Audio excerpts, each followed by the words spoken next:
Happy New Year and welcome to Oscar Sunday. I'm Austin Johnson, and today we have a very special episode. We're going to be doing a 2022 draft to honor the movies of the past year. I have three gentlemen with me today. I've got my brother, Adam. I've got, of course, Connor and Caleb, FILMGAZM co-founders. So it's going to be really cool. This is the first time Caleb and Adam have ever met, so why not do it with, let's do it properly with the draft.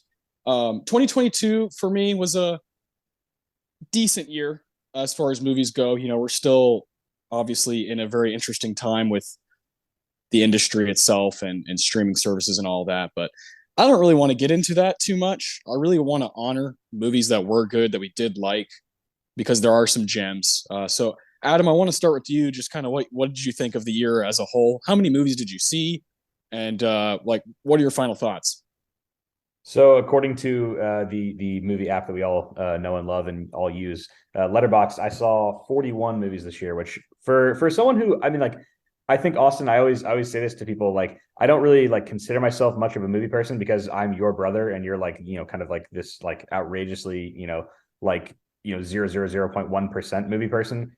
So, but to just a random person, I'm very much a movie person. So I told people that, and they were like, oh wow, that's a lot of movies. And I saw a ton of these in theaters. I still very much love the theater experience. So I thought decent. Yeah, definitely not a great movie year, but I wouldn't say it was the worst in the last 10, 12 years or so. I will say, just kind of glancing down my list that I have here to draft from, there was a lot of 3.5, 4 stars, on my letterbox, but not a lot of 5s, not a lot of 1s, not a lot of 2s, but it's they're all pretty good. It was all pretty solid, but nothing that really blew me away. And even my 4 or 5, kind of 4.5, I had 0 5 stars. Even my kind of 4 or 5, 4.5 ones, I'm those are good. I really like those. I'd watch them again, but I'm not married to them. So yeah, I would say it was an average movie year. Okay. Yeah. I can definitely be on the same page with you there. I got to 45 movies from this particular year, and my fandom definitely lies with the past in movies. Also, since I had a child, it's a lot harder to go see movies in theaters, and I'm the same way as you, Adam, and Connor and Caleb. I love to go to the theater if I can for new releases. So it's been a lot harder since having a child, but I still try to make an effort to go see stuff, and I am grateful that movies do come to streaming services eventually. That is very convenient for the lower middle class, people who just pay for these things anyway. It's nice to have new releases on there. Connor, where are you at with 2022? I'm pretty much echoing Adam here. It was a decent year. Nothing really game changing. Mostly 3.5, 4 stars. Nothing really to write home about, honestly. Okay. But then again, I have seen a lot of these films only one time, and I have, I've been reinvigorated by the second watch. That can happen. And there are some stuff here that I think that could happen too. I was able to get to 67 films this year. There we go. Big number. That's my guy. There's a lot I wanted to see. It was a great year for horror films. And then this past few weeks, I've been cramming a lot just so I could get to as many as possible, so I have a good pool here.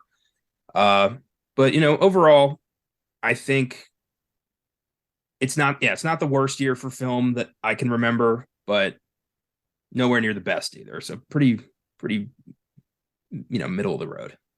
Kind of like 2020 and 2021. We've had 3 years in a row of just pretty good. 2019 was too damn good. Yeah, 2019. Yeah. And that was the final year of, pre-COVID, where it was holy shit, going to the theater every weekend, seeing really good stuff. And you had big time, classic movies like Parasite, Once Upon a Time in Hollywood that came out and just will kind of stick with us forever. So, yeah, I agree with both of you guys. Caleb, where are you at? Yeah, it's been an interesting year. I'm probably about to sound a little more optimistic apparently than everyone else. Because as a massive horror fan, I'm pretty much with Connor. Horror wise, it's been a banger of a year. Absolutely for 2022 horror, this has been one of the best years it's ever had. But much like y'all three, yes, outside of that, mid. Summer blockbusters were almost non-existent this year unless you went to go see the one and only Top Gun Maverick. And besides that, yeah, it was kind of mid. I did the math between Shudder 2022 releases and just 2022 releases in general. Apparently, 93 movies. Holy shit! Wow. A Shudder addict. Wow. So more than me and Austin combined. Yeah. Damn, I thought I had a safe lead. Holy hell, Caleb. Yeah. Yeah. Nope. Look, it's a lot of Shudder new releases, and then also kind of getting in some last minute stuff this week that I want to watch. Things like Glass Onion and stuff that got released at the tail end. Yeah. So yeah, I would say that pretty much kind of to me, like, especially like I do to an extent coming off like 2020 and 2021, where like obviously we got almost nothing in 2020. 2021 just felt like a dumping ground of like, we can't sell on this stuff forever, we got to get it released. They were hurrying from releasing stuff. Even with it being mid, this felt like the first year that I was like, okay, we're actually trying to come out with stuff. And actually like felt like it wasn't just a dumping ground. So that was nice. I will say for me, like, superhero films, this was probably one of the most mid years we've experienced in superhero films. Like, wow, MCU wasn't that strong for me. DC is DC. God bless James Gunn when his vision is revealed. But yeah, they were incredibly mid this year. And then yeah, like I said though, and I'm sure we'll talk more about as we go along, but thankfully being a horror nut, I can't stress enough how great just horror did, both on a franchise level, love it or hate it with some of these recent installments. I'm looking at you, Halloween Ends. Yeah. But love it or hate it with some of the franchises, original films like Barbarian and Smile making a shit ton of money. The biggest success story of the year, fucking Terrifier 2, $250,000 film, no marketing, got released uncut, limited theaters, and it made $11 million. Like, that is fucking impressive. Yeah. So I would say overall, mid on almost all genres, especially superhero genres supposed to be dominating, supposedly. But horror, fucking A+, crushing it. Well said. Well said. I do like that. Most of the movies, like the genre that has the most for me is also horror, as far as like my board. I wrote down 20 movies because that's how many we're going to be taking today.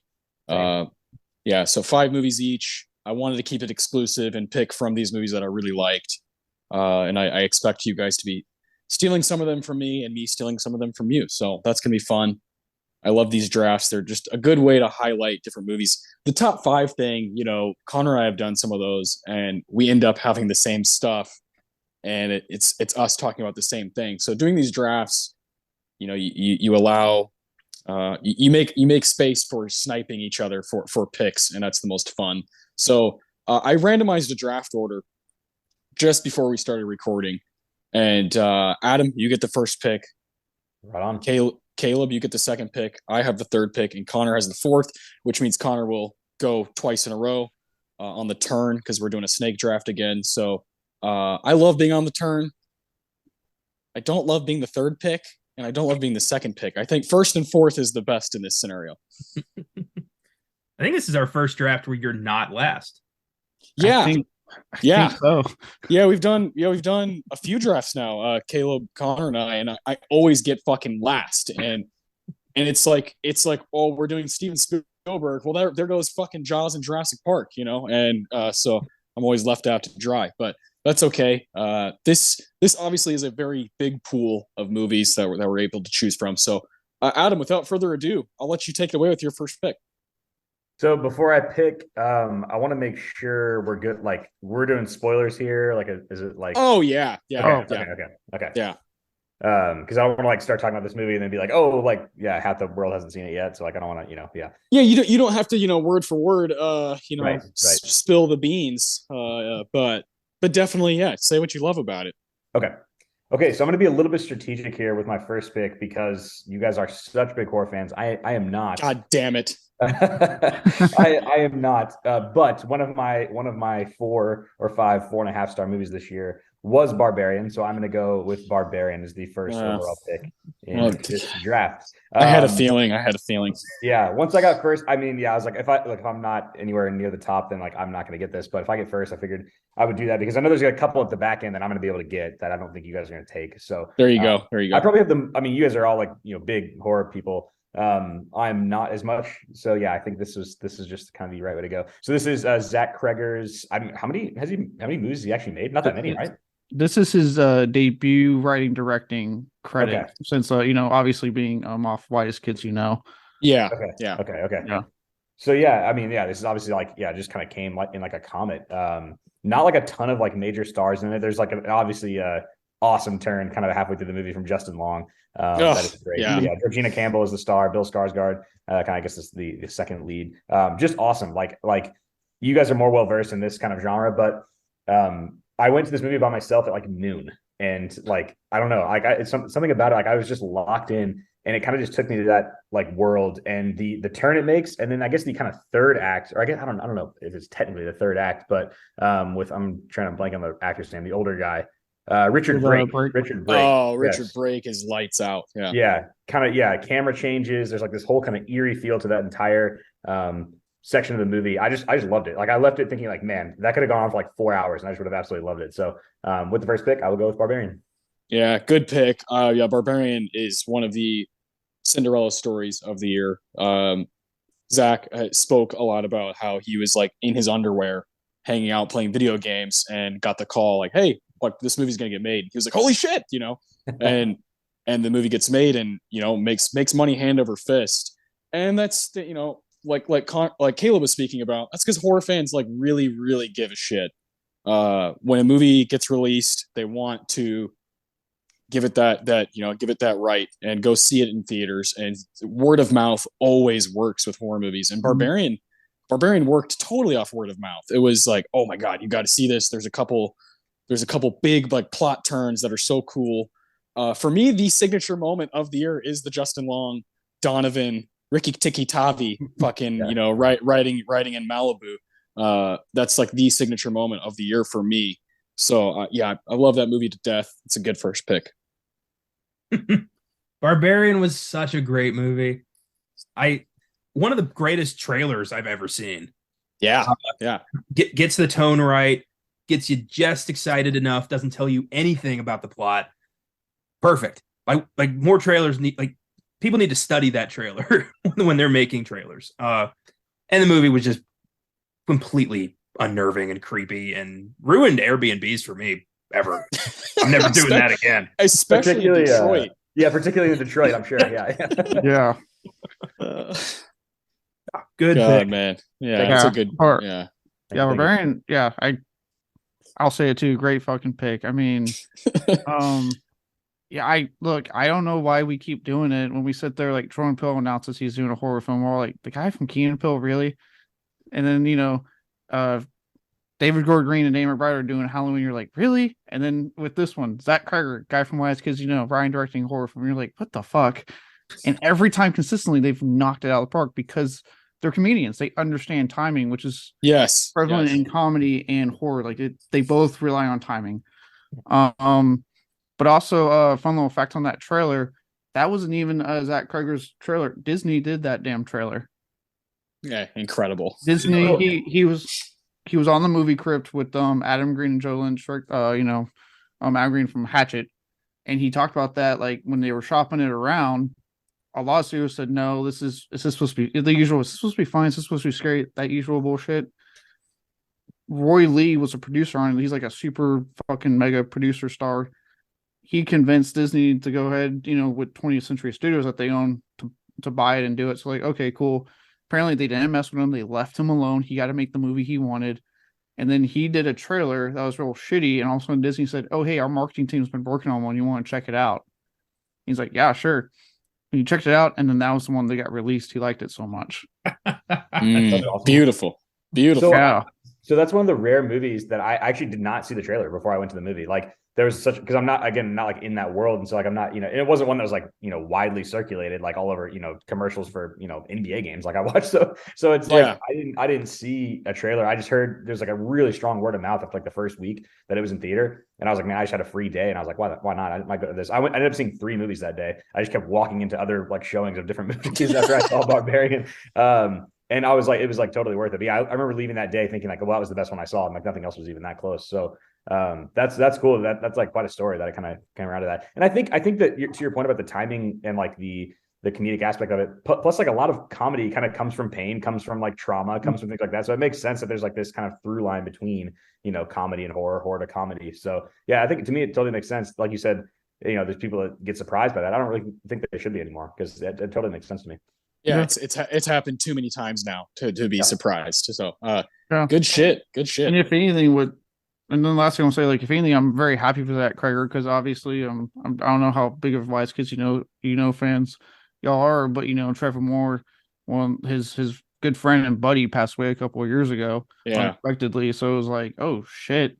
So to kind of see him be able to like continue and have this super successful horror films ever since that show ended, and then obviously probably having to deal with that tragedy, like I'm happy for him. Like hell yeah, let's see what you got next, bud. For sure. Oh, he's got some stuff in the tank, I'm sure. Caleb, you have the next pick. All right, I'm going to go ahead and also stick it with horror for now, and I am going to put for my first pick Terrifier 2.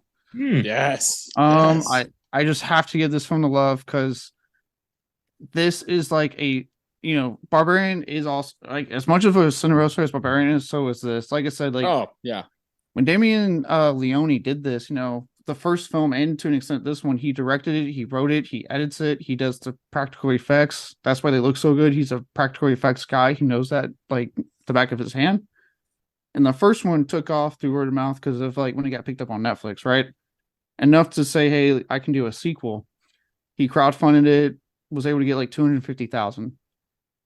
And then because of the pandemic, because he's the one mainly working on it, it took like 3 years of his life to make this movie. Blake Scotsman picks it up. No more, again, barely any marketing because they're putting it into theaters on unrated and uncut. They didn't even touch it. No marketing, a limited release because of the unrated thing. And this thing was supposed to be a 1 weekend film only. It stayed in theaters for all of October.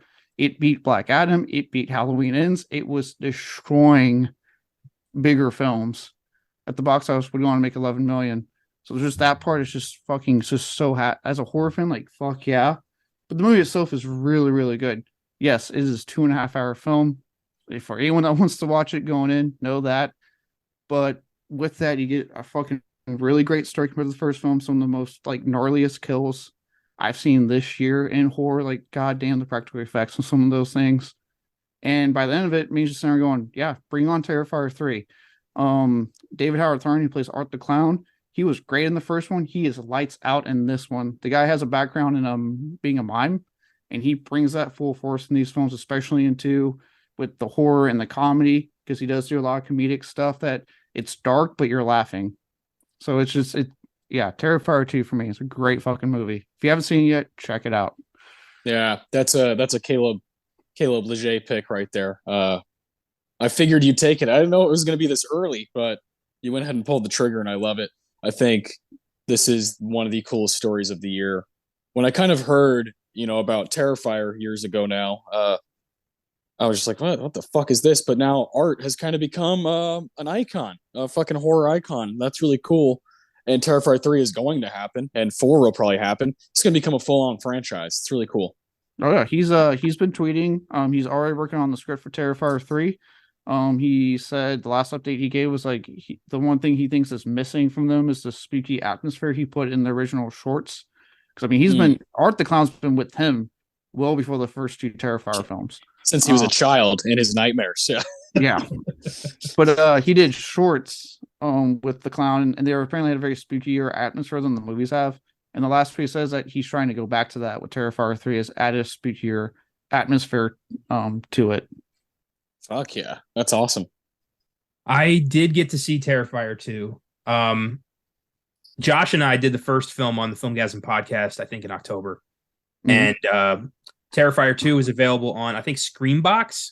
Yeah. So I got myself a subscription for a couple days, watched Terrifier 2, canceled that subscription. That's how you save money. That's what I did. Yeah. And I am like, they're both like good movies and creepy movies and freaky films. But what impresses me more than anything is Damien Leone's ability to use what he's got. What he can do with such a limited budget is quite remarkable. I want to see him take on something with money just to see what he can do. Because if this is what he's doing with like 15 grand for the first film and 250 grand for the second one, holy shit. Yeah, if there's a real budget, it's almost like you don't want that to happen though, because you want him to be the guy who's like, just let my fans fund my movies. Because if he gets all that money, he's gonna be like, oh boy, let me start playing with all the toys. It's almost like he's an old school, 70s, 80s horror director who can just he's just got the mind for it. And we don't have a lot of those guys these days. No, we don't. And he's very in love with like that era of filmmaking. He did recently did some behind the scenes stuff that he's been sharing about the making of the new one of 2, and talking about like the visual effects that they did put into it, that they smartly put into scenes where like it was just almost impossible to do like a practical effect.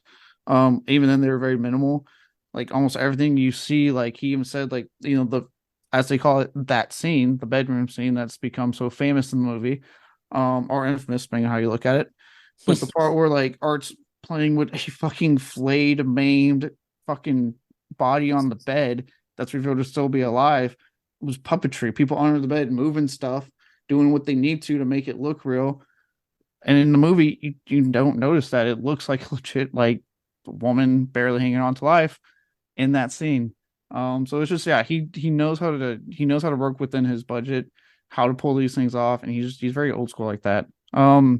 I don't know. What kind of horror are you into? I should ask. Sorry, I forgot I was on mute for a second. I really just don't watch that much. And it's not even like I don't like it, or I have not seen this movie. I think I just like, it's not the first thing I go to when I'm like I saw Barbarian, I was like, this is awesome. Like I'd watch plenty more movies like this, but I also, I guess just, to like, so you know who I am. I coach basketball, and I'm like complete, like, as you guys are obsessed with movies, like Austin knows I'm completely obsessed with both basketball and soccer. So like, I want to be like expert level in both those things. And then one of them is my job. So that's part of it. So like my leftover time is kind of given to like movies and TV. So I'm not like, I just have like all this bandwidth to just like follow movies. So I kind of just limit it to kind of the things that I know and have liked for, my whole life. And I just we didn't really grow up watching horror movies. Austin, I think that's a thing for you too. So, so yeah, it's not even like I dislike them or whatever. So when you say type of horror, it's like I don't even know how to answer that. Like, okay. I will say I'm not like a big like Saw, like kind of like torture porn type. Like that just doesn't really do much for me. But like the kind of like more elevated, like almost like winking, like Barbarian has some of those elements. Like I do really like that, and some of the horror movies I have seen, I do kind of prefer that style, if that makes sense. Okay. Yeah, be careful saying elevated around these two. Oh yeah, so yeah. No, I was just curious on like if this would be a movie to recommend to you or not, like depending on like the horror films you tend to gravitate, towards. Because like especially about these are probably, I would say definitely the first one, a little bit this one, probably in that Saw, like it's very in your face, gore. The kill scenes are very extended. Yeah, Adam's not a gore hound. Okay. Yeah, I can definitely say that for him. Like, I will say you probably won't get too much out of the first film. The second film you might like a bit more, but that's only because Leone listened to the criticisms that people had. He talked about that. He listened to the criticisms people had of the first film, of like, hey, there's not really a story. Your characters aren't strong. He went, okay, watch this, and completely ups the ante on story and characters in the sequel, but still kept things that people really respond to in the first one. Yeah. I definitely know Adam as like a movie person, and Terrifier I think is like straddling a line. I think there's a movie we're going to talk about later that I don't think Adam would like at all. that we all quite enjoyed. Based off, no. But I do think, and I understand this. Yeah, me too. Honestly, fucked up. So, Mhm. but I do think Adam has a taste for eerie stuff, Okay.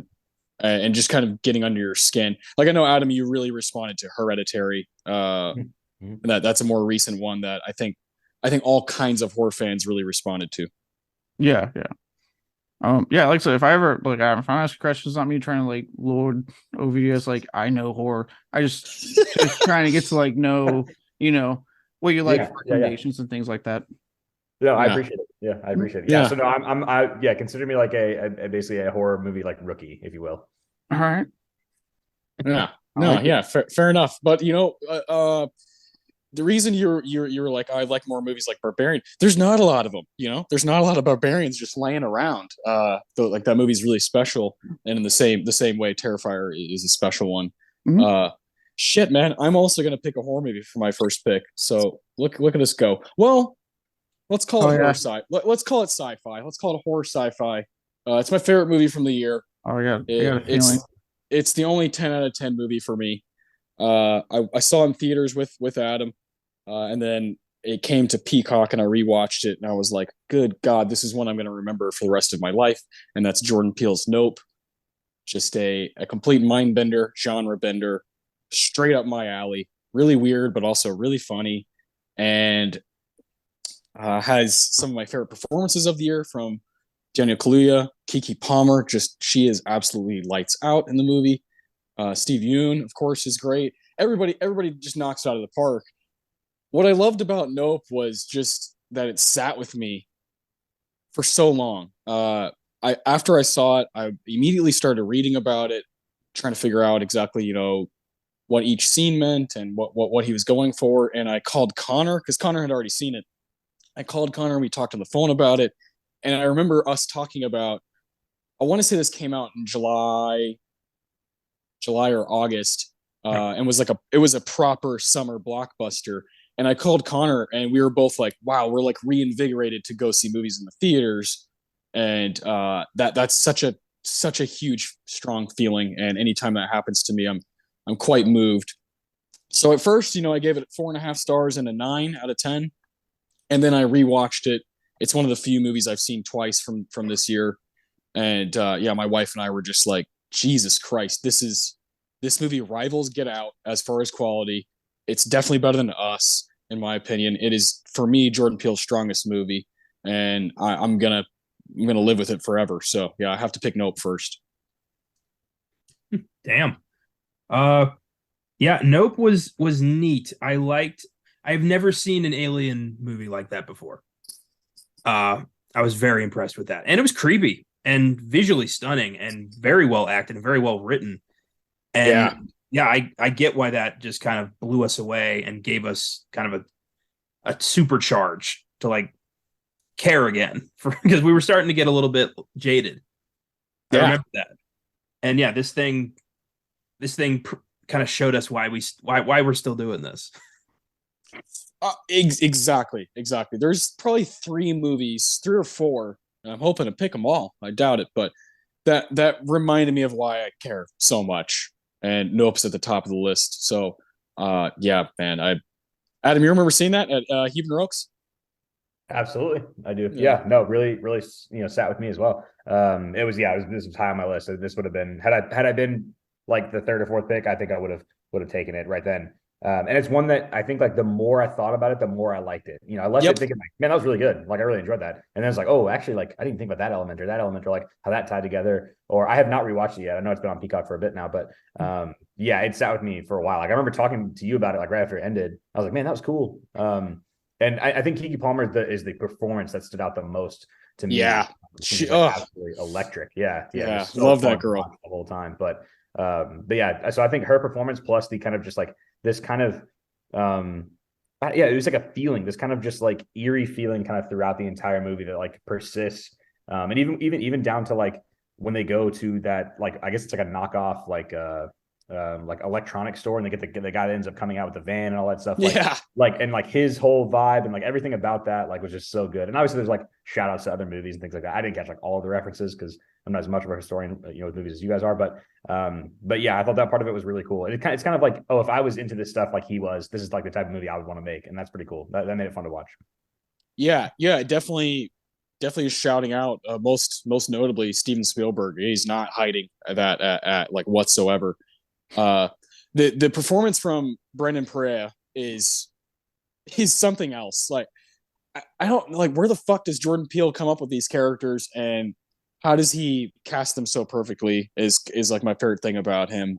So kind of the quartet of Kaluuya, Palmer, Yoon, and Perea is just something else. You wouldn't think it would work on paper, but it's beautiful. I loved seeing Michael Wincott again as like a jaded Ahab of filmmaking. Yeah. That was really cool. I loved how he tied these characters' lives to the first film ever, like the first moving picture. Having that connection was just, I appreciated it. Yeah, I kind of forgot about that part, but that was awesome. Yeah, and like ties together at different points, and he's in all three of his movies. He's obviously like the Black experience has been like a huge thing for him. It's just we're four white guys recording on things, so we probably shouldn't dwell on that part too much. We can't speak to all that. But that was a cool element of it that was clearly very important to him. Yeah. The fact, my fair thing about this one, as far as like that part of that conversation, is he's just casting, and nope, he's casting people of color because he wants to, not out of necessity or like the story requires it. It's more just like, no, I rather just fucking have Daniel Kaluuya in my movie because he rules. And I love that about Jordan Peele. I love that he's aware of that, but also just kind of like sticking it to the man, making the movies he wants to make, and he's still, and they make fucking money too. His movies have hand over fist been super successful, and I can't wait to see what his fourth film is. He's to me the most exciting guy, most exciting mainstream guy we have. Yeah, no, this was really good fucking movie. And I mean, I know I think I liked Us a bit more than you guys, but I do see like where a lot of criticism comes from with the message getting the better of it at the end of the movie. Yeah. I definitely understand and see that it's definitely valid. But what I liked was that it was still very much a Jordan Peele film. There was obviously still commentary. He was he was definitely making a statement on Hollywood and the nature of the beast, the machine, if you will. Yeah. But he did all that we know him to do, but mixed it with a summer blockbuster and his take on that. And it worked so well. To me, look, as someone who has now seen Top Gun Maverick, Nope was a summer blockbuster for me. That's the summer blockbuster I wanted. Like, this film hit all the right buttons. It was creepy at times. I loved obviously the Jordan Peele humor that always gets put in there when like he opens the van. You see, nope, and closes the door. Yeah. And then, oh man, just one of the most, and it has like two scenes like that have not left my mind, between when obviously we see Gordy attack everyone, find out what happened on the set that day, and then also the fucking haunting scene of everyone getting swallowed by the ship. And you're thinking, oh shit, but then he just keeps going by keeping the camera inside the ship, and the noises and the screams, and because you're still unclear at that point. Is this a ship? Is it a giant alien? Like, what exactly is going on? And it's like, is that its like throat? Like, like what are they going into right now? That is such a frightening image. Man, Jordan Peele clearly watches movies and cares about it more than most people. So that's my favorite thing. All right, Connor, you got 2 picks in a row, my friend. Oh, good. That's good to hear. I'm not going to pick a horror film. I'm going to break the cycle. How dare you? Break it, my friend. You're going to pick 2 non-horror movies? Yes. All right, let's hear it. So this was not a great year for superhero films. We were going early on this one. Okay. But we had one. We had one. Wait, what? There was one movie earlier this year that was a bit of a game changer and proved to be a rejuvenation of the character in ways that we all kind of needed. That was the Batman. So you mean the one superhero film that was actually good this year? Was decent, Yes. yeah. No offense to those who like Black Panther: Wakanda Forever. I wasn't that into it. Yeah, I thought it was pretty bad. Yeah, the Batman. Fucking that came out like in March. Great movie. Feels so long ago. Feels like this was last year. Yeah. When Robert Pattinson was announced as the Dark Knight, there was quite a bit of backlash because everybody was like, "Oh, the Twilight guy, really? After Affleck, that's what we're gonna do." And then we got the trailer, and everyone shut the fuck up, and we're silently waiting for what looked like maybe the best Batman movie of all time. I watched The Lighthouse and went, "Okay, he has this." Yeah, I watched Good Time and fucking The Lighthouse, and I was like, this is the perfect guy to play Batman. Yeah. But it took the trailer for regular people who don't watch A24's output to get on board with that. Yeah. Even then, some people were so like, "Oh my god!" I'm like, just give it a chance, guys. Granted, I did the same thing back when Suicide Squad came out. Jared Leto was cast as Joker. I was like, give it a chance. Have you guys seen Requiem for a Dream? It's great. Dallas Buyers Club, and then the movie came out. You win some and lose some. Exactly. Yeah, truly. Matt Reeves' vision of Gotham City was astonishing. It was so grim, so dark, so unapologetic, uncompromising. And Pattinson's Batman is the perfect Dark Knight for this world that's just kicking you while you're down. It's an awesome movie and a great introduction for this Batman. Paul Dano as the Riddler was fucking scary. Yep. He was fantastic. Zoe Kravitz was great as Catwoman. Little tease of Joker. I don't know where that's going to go. And I was just, I was enamored. I saw it twice. I bought it immediately. It's fantastic. It's not the greatest Batman movie of all time, but it is fucking up there. I don't know, man. I heard Adam in the background say Colin. He's also great as the Penguin. I mean, John Turturro, Peter Sarsgaard, Andy Serkis, like everybody's just Jeffrey Wright. Everybody's like batting 1,000%. Matt Reeves is definitely the guy for this. I'm pretty much ready to say, put all of my like personal fandom aside, because Batman Returns is my favorite Batman ever. But this is the best live action Batman we've ever seen. Woo. Wow. I'm seconding that. I'm seconding the hot take. I'm with Austin. I really like this film. That's high praise. Yeah. I don't know. I don't know. I think I need to see it again before I can like kind of definitively say that, because obviously the Nolan ones, pretty iconic. HBO Max. Yeah, I don't know. Maybe there's just something in the way of me seeing it again. But yeah, no, I think that's bold. That's bold, but but it's possible. I will say, like, the feeling I got, like, I'm not a big comic book guy, both movies and just like actual physical comic books, but from people who I kind of trust and who have read those, they said this was the most like reading a comic book any of these Batman movies have ever been. That's very true. That's a very apt description. It does feel like we're in, the Batman Year One comic, just watching him, figure it out. And that's what I also love, seeing a Batman who's trying to figure it out. He fucks up, he stumbles. And that's what I'd like to point out real quick. When the movie came out, and you still had people being like, he wasn't even that great as Batman. I'm like, no, okay, you don't get the nuance of this performance. I got you. He's playing a Year Two Batman, so he can't turn off Bruce. He can't turn it off. Even when he's Bruce Wayne, he is still Batman inside. That's why he always looks uncomfortable, and why he quote unquote looks email. For those who were calling it an emo Batman forever. Aaron, Twitter is amazing. Truly. Yeah. But that's one word for it. He can't turn it off, right? Like he's uncomfortable. He doesn't know how to be Bruce Wayne. He knows how to be Batman, because that's all he's consumed his life to be. So to me, that's why I was like, no, this is a fantastic performance. It's very subtle. This is a movie we're watching a vengeful monster learn how to be a little bit more human. Like, we're watching him become, turn from vengeance to Batman. And I thought that was very well done. I loved it.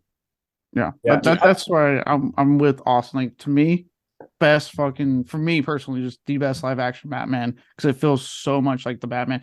The way they instill fear in this movie, that fucking opening scene when you're just walking out and you just hear the footsteps and they're getting legit scared. Like, I was like, I remember sitting there going, am I watching a horror movie? What the hell is like? Yeah.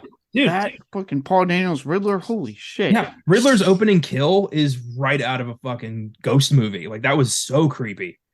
And yeah, I could sing this film's praises forever. Well, I think yeah, Caleb, you're hitting on something there. The mood it sets. Like there were times where I was like, is it like raining in here? Like I'm like what like feeling like it was that was the like one of the coolest parts. It's like and like sitting next to Austin, I was just like, oh, it's like we are in Gotham right now. You know, it's like that was one of the coolest parts of the movie, I thought. It's like that and it sustains the entire time. Yeah. God, this movie fucking kicks ass. The Batmobile sequence, oh my god. Yeah, everything about it. The violence, like just the sound effects, the grittiness of it. Caleb, you mentioned like when he's in the shadows and the kind of burglars and different gangsters that are running around are frightened because this guy's, I mean, Robert Pattinson looks like he's 6'6", like 280 pounds, just ready to fucking tear people to pieces. It's so sick. This is the first time in the entire franchise that I have been scared of Batman. Yeah. I'm not scared of Michael Keaton. I'll tell you that. Oh, dude, when he beat the first villain and they're like, "Who are you?" and the way he delivered, "I'm vengeance," I was like, "Yes, you fucking are, Robert Pattinson. Yes, you're fucking Batman. Let's go." Yeah. And yeah, I don't know, man. We could obviously go on and on, but Connor has to make another pick, and you outdid yourself there, my friend. Start out strong there, Connor. I'll end it here. This is the first year since I think the MCU started that DC outshined Marvel. Oh yes. Yeah. Yes. Because I don't even know what Marvel movie you'd be like, hey, like go to bat against the Batman. Like no, it's not even close. No, that's why they call him the Batman. Yeah. On the opposite side of the spectrum, I'm going to pick the movie that made me laugh the hardest this year. This was announced quite a while ago, and considering how fucking wacky the concept is, I was convinced that this was going to fall apart. But through sheer determination and fan outcry, this movie happened. The unbearable weight of massive talent. Nicky Cage. I knew you were going here. Nicky Cage. Oh my God, was this just perfect? This is one of the funniest, most creative movies I've ever seen. It stars Nicolas Cage as a down and out, unlucky, out of work Nicolas Cage, who takes a job to appear at a rich gangster's birthday party, and chaos ensues because the gangster's a huge fan. And it's just so perfect. Cage and Pedro Pascal together in this dynamic. I want to see a million of these. Yeah, that's the best part of the movie to me is when they're both like when they take acid together. I'm just like, I could watch this for hours. When Pascal leads him through his like collection of Cage memorabilia. Yes. The guns from Face Off. Like it's, oh my God, that was brilliant. That was so funny. I was dying laughing at had the younger Cage in his head that keeps talking to him and he kisses them and they're like, Cage smooch is good. Cage smooch is good. Yeah. Oh man. This is a fun one. Connor, I know you saw this in theaters, but you immediately got it on your Vudu, so I was able to watch it one night. Yeah, and I just laughed my ass off. So this is a good pick. Yeah. As soon as I saw this, I'm like, I need to own this movie. And regrettably, it bombed, didn't do well. There were two great movies that week that both tanked, and I'll never understand why. Yeah, which would kind of sucks. I remember this was actually, I think, projected to do good because it was like, okay, Cage is coming back. He's getting a lot of critical acclaim again in recent years. The fans never left. They stayed strong. So it was like, oh, this is going to do it. And yeah, it fucking flopped. And I'm like, why? Like, this is the most cagiest movie to ever Cage. Why would you not watch it? Yeah, but it's destined for cult classic status if it hasn't gotten it already. It's become one of my favorite of Nicolas Cage's movies. I know he had a fucking blast making this. So I consider this a win. Oh yeah. Adam, have you seen this one? Nope. Oh, you got to check this out. If only for watching Cage and Pascal just go toe to toe. Yeah, I mean, I feel like it had a pretty big marketing budget because I saw stuff for it like all over the place. But yeah, I'm not like a Nick Cage super fan by any means, but I do like the kind of like meta nature of it. I'm sure that like was pretty funny, and it sounds like it's the type of movie that like either it really worked for you or it didn't like at all. So it is. If you're not a Nicolas Cage super fan, honestly, it's gonna be weird. Yeah. Okay. Yeah. If No, Raising Arizona, him. Raising Arizona and Con Air aren't one of your favorite movies, yeah. Okay. I'll say if you dislike Nicolas Cage, this movie will not convince you to like him. No. But if you enjoy Nicolas Cage films for the most part, like you have your ones you like and you do like him as an actor, this is a very rewarding film. Okay. Yeah. Okay. Yeah, and you got Pedro, Tiffany Haddish gives a good performance too. It's good. Yeah, I got some random cameos as well, so it's fun. All right. We're going back to the weight. That's a good 1-2 punch right there. The Batman, the unbearable weight of massive talent. Let's see. I'm trying to decide if I should just straight up pick my second favorite movie from the year or kind of do some strategic drafting. This is tough. I kind of want to steal one from Caleb and Connor, but I don't know. I don't know if that feels right. I think I'm gonna go with my gut. I'm just gonna pick the movie I liked so much that I just saw recently in theaters with Adam and my wife at the Alamo Draft House. That is Damien Chazelle's new film, Babylon. I got on Letterboxd the minute the movie ended. I got on Letterboxd and I went 5 stars. And then I was like, wait a minute. Let's hold our horses here. I think I'm getting ahead of myself. Moved it down 0.5 star, 4.5. I need to rewatch it to fully give it that 5 stars. But I fucking loved this movie so much. I was smiling ear to ear. I probably laughed more during this movie than any movie I've seen. Especially a movie like this, that's not a straight up comedy movie, but it's just using it's using like its attack on all senses to a comedic point and to a debaucherous, nasty, gross point. The first 3 minutes of the movie, you see the asshole of an elephant open up and shit on a person, and then you witness orgies happening and people doing cocaine and people partying and going crazy inside of a house. And that's when I knew I was home. That's when I knew that's those some of my favorite movies. Boogie Nights and Wolf of Wall Street and Once Upon a Time in Hollywood and Mank. These movies that either are about a certain time and place and are complete debauchery, or they're saying, "Hey, do you remember this time in movies? Do you remember when it was like this?" I love stuff like that. I totally understand the backlash the movie has gotten from certain people, from certain critics.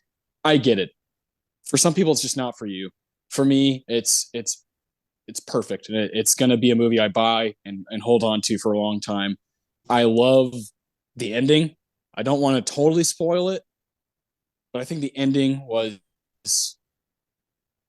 if anything, it was Damien fucking going for it, and it was as if he was making the last movie he's ever going to make or that anybody's going to make. And I respect that. While it can be kind of egotistical, I just respect it. So Babylon's my second pick. I had such a blast watching this in the theater. It's about 3 hours, and I enjoyed almost every second of it. Have you all seen it yet, Connor, Caleb? I saw it today, actually. Yeah. Nice. I have not seen it yet, no. I like things about it. I gave it 3 stars. A FILMGAZM 7, if you will. Okay. FILMGAZM 7. Oh, man, that hurts. I thought the performances were fantastic. I like a glimpse into the early debaucherous pre-code Hollywood, where it was basically just like, let's make as close to porn as we can make without the fucking Christians coming down on us. And eventually they took over and then we got the code. But it's a time in American history that's not really explored that much. And I want to know like how I think this is pretty accurate. Yeah, unfortunately. Yeah. I just thought there was way too much going on. Like I couldn't get invested in, like there were so many different plots. It was like, who am I supposed to follow here? And I feel like there were certain plots that took a back seat to the other ones, and those ended up losing some punch. And I just, I don't know. I feel it's both exactly what I expected and not what I expected, if that makes sense. Like, yeah, it left me wanting more, even though it was 3 hours long. Yeah. And I also feel like if you're going to be that long, you better be the greatest movie of all time. I mean, I have issues with films that are that long and don't earn it. I do think it's funny that on Christmas we got 2 3-hour long movies released in the theater. And both of them were kind of like, these didn't need to be 3 hours long. But you know what? I'm glad you are able to see something in this that I don't. So congrats. Yeah. So for you, you got Brad Pitt playing Jack Conrad, as I think is his name. Mm-hmm. You got Margot Robbie playing Nellie Leroy. You got Diego Calva playing Manny Torres, and then Sidney Crawford, the jazz. Yeah, he obviously took kind of a back seat. A movie just about him would be cool. A movie just about all 4 of them would be cool. Who do you think deserved the most screen time or should have got more? Calva, 100%. Like, he should have been front and center, and for the most part he was. But I was more bummed that the Sidney Palmer story was just kind of, we got the occasional like flash into what was going on there.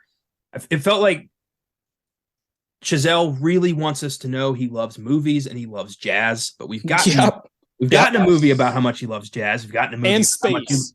And space. It's like, we know you love jazz. Maybe put that aside and just focus on the movies this time. Like, we got it. So yeah, I don't know. This could have been 2 separate. Like, he could have probably rewrote this into 2 different movies. Yeah, I agree with that. I don't know. I don't know. I mean, I walked to the theater just like fuck yeah. What Adam, one of our favorite I don't know if you listened to the Babylon podcast over on the Big Picture, but Sean Fennessy, God bless him. He basically was like, the feeling I got at the end of the movie was like, you can't fucking take this away from me. Movies, you will not take them away from me. I'm the one who decides, as an audience member, how much fun I have with them and how much they mean to me. You can't tell me how to feel about them. And I was like, that's exactly how I felt when I walked out. I was just like, fuck yeah. Like, every now and again, a movie does speak to my heart and like directly to what I want and what I desire from a movie. And Babylon is it. It felt a little bit like that was aimed at me, but I agree with you. No, Connor. I will say, when I saw Babylon, I definitely thought Connor might be a little iffy on this one. I will say to get so Adam, you have an idea of like how I am with movies. Admittedly, when it comes to this time of the year when they're like the more quote unquote Oscar baity films, yeah, I don't rush to watch them. They're just not my type of films. Not that I'm against it. I probably will check out Babylon one day because I really liked Whiplash. I haven't seen La La Land from and I really liked Whiplash. But it's funny because you say movies that speak to your heart. I'm like, and this, as I'm sitting here going, I just picked Terrifier 2, a movie that spoke to my heart. Yeah, in a much different way. And nobody can take that from you, my friend. Yeah. No, they can be appalled. I've definitely had some faces when people see my tattoos on my shirts or whatever, and I'm like, yep, it's what I love though. It's my life, yeah. So, Adam, how are you feeling about Babylon after a few days? I did listen to that podcast, and I try not to let that color too much, but it does help to hear people that I've just seen more movies than I have. It's his life, yeah, to put it into context a little bit, and I knew as that scene was playing at the movie, Austin, I was like, oh, he's just like, Austin's just eating this up right now. Like, I can tell. It's like, it'd be whatever. It's if I'm watching a montage of like every great NBA player ever, like playing. It's like I would be like, oh yeah. This is the thing, right? Like, so I get that part. And it's like the singing in the rain, like meta nature of it, because they sing that song earlier in the movie. Yes. In that like little choir, like chorus group. And then obviously like they have, the bit in the movie. He's going to see the movie later. And then there's, that tie-in was cool. Clearly it's a movie lover who, this is his like ode to like why I love them and the beginning of them. But to the actual like, the like meat of the movie, I didn't like totally feel the 3 hours. Like I actually like, it's so relentless. Like it's just nonstop. And Margot Robbie is on like 11 the entire time. Yep. And I admired her for that. I mean, there were times where I was like, okay, like this is a lot. Like I might need a break from her on the screen real quick. But which is crazy to say because it's, it's Margot Robbie. But I was like, it was like that. The like the energy is so high. I do typically like things that are a little more subtle, but I admired how much she was going for it. And I thought Diego Calvo, is that right? Yeah. I thought he was really good. Haven't seen him like in anything before, at least that I know of. But I thought he was excellent. And Brad Pitt was like cool. He was Brad Pitt. It was like I wasn't like blown away by it. It wasn't like his, it wouldn't go in his Hall of Fame or anything. But it was like this is awesome. And the cameos were part of my favorite thing. Like the random people, like the Olivia Wilde. Like, well, I don't know. Do we want to like spoil those cameos? I don't know. Like, Flea is in like a handful of scenes. It won't bother me. Just spoil away. Okay. So the Olivia Wilde one was funny. Obviously, the big one, towards the end of the movie was pretty crazy.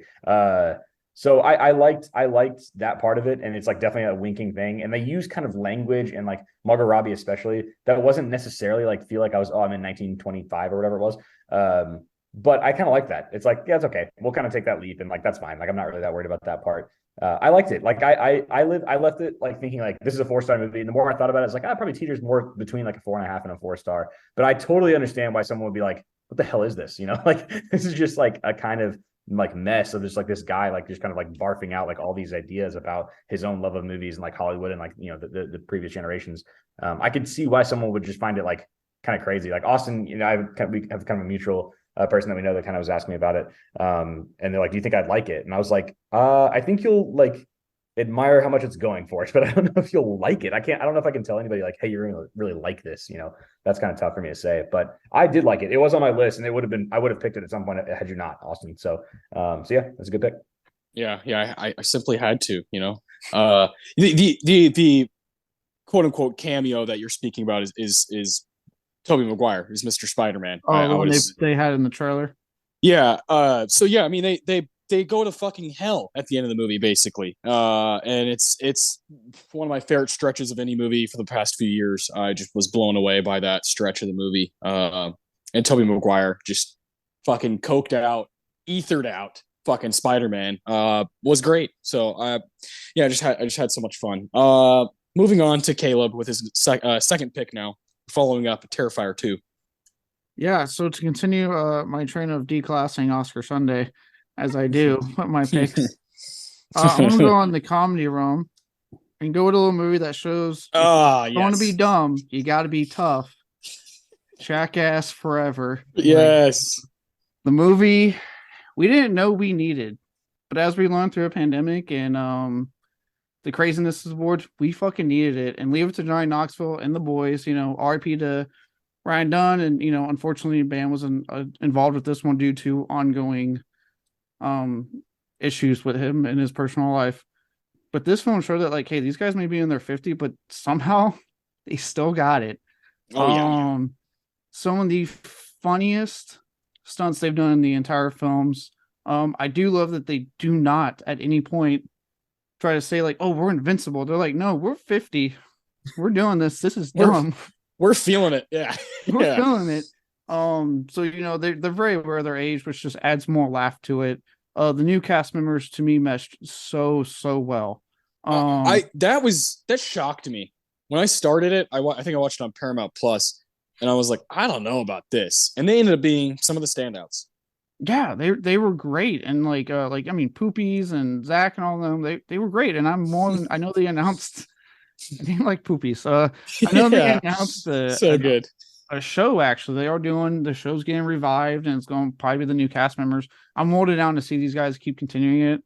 I remember when they first announced this, and I was like, holy shit, we're gonna Jackass, folks. I love the first 3 movies. I love the TV show. Like, it's, no, it's not high art, but it's guys that are just having a good time and having fun, and they invite you to have that fun with them. And the fact that when they announced, I'm like, holy shit, we're getting a 4th one. How are they going to pull this off? And then it seemed like we were never going to get it because it kept getting delayed and stuff like that. And it finally came out and became a big success. Like, it was literally like, by some people were saying like the movie we needed because of the pandemic was was Jackass Forever. And yeah, like I said, some of the fucking just the funniest stunts they've pulled off. The stuff they did to Danger Aaron throughout this film, like my God, with that bear. Yeah, the bear scene is so good. Like when they turn the lights off and they're, oh man, I adored this one. I thought it was such a good way to kind of come back to these guys, you know, Pontius and Steve-O and everybody. Dave England was amazing in this one too. Oh, yeah, he was so good. Man, I love this. Yeah, watching MGK get a fucking hand slap to the pool was one of the most satisfying moments of my life. Totally agree. Yeah, that was like, yeah, out of 2022, that was the moment that might have made me laugh the hardest. Oh yeah, I love when it fell on Steve-O and he just fucking flops into the pool. Oh Jesus, Connor, you saw this in theaters or no? I did. Yeah, I went with my cousin Rowan because no one else would go with me. My whole family was like, "Really? You're gonna go see Jackass?" And I'm like, "Yeah, yeah." I'm a 27-year-old dude. Of course, I'm gonna see Jackass. Whose ass am I kissing? Like, yeah, I'm gonna go see Jackass. But you know, I hate the term high art because it's like art doesn't have to explain itself. Like, art is art. You like what you like. Whatever whatever you get out of it is what matters most. So to me, it's all art, or none of it's art. Or in Knoxville's language, it's content. It's content. It's content. which is what we're doing right now. Yeah. Is this art? I don't know. Probably not my place to say. Oh man, so good. Yeah, this is, I mean, not only was it good, and you know, it rivals, you know, like Jackass 1, you know, and Jackass number 2, but like across the board, you know, you look at Letterboxd, you look at all of its scores, people loved this movie. It did really well as far as the respect it got. Like it has the highest scores out of any of the Jackass content, so that's fucking cool. Yeah, it was like in high 80%. Even I was there going, when the fuck did a Jackass movie get an 80-something% Rotten Tomatoes score? Yeah. Oh, fuck yeah. Like Caleb said, it's because, you know, we were all really in a bad place. Things were bad. It was dark. People were dying and movies were gone. And all of a sudden, here comes Johnny Knoxville with, you know, his brand of bullshit. And we're like, you know what? I'd like some of that. We just needed to laugh a little bit. Right. John Knox was like, look, I know a lot's going on. How about we watch Aaron get hit in the nuts like 5 different ways? And we went, yes, let's watch that. Yeah, fucking Danger Aaron. Yeah. And the two, so Jasper and Poopies, both were just exquisite in this movie. They both had some of the best moments. This is a great pick. I figured you would take it, Caleb. I know you're a big fan of this franchise, and I wondered when it would go, because if it would have lasted later, I might have swiped it up. I don't know. As soon as I said Terrifier 2, we started going through rounds. In my head, I was like, I'm gunning for Jackass Forever next. I was like, I hope no one takes it. Oh man, so good. Good shit. Adam, you got, I don't know if you've seen this one. I know you've seen the others, but this, yeah, that's so good. You're going to love it. Yeah. If you like the prior ones and you've been like a fan of this, you will really like what they do. Like I said, they do not hide their age. They even make the joke, like, I think it's Pontius is like, everyone's asking, what is Jackass going to look like now that they're in their 50s? I'm like, well, it's only going to be more mature. And he immediately falls with an immature stunt.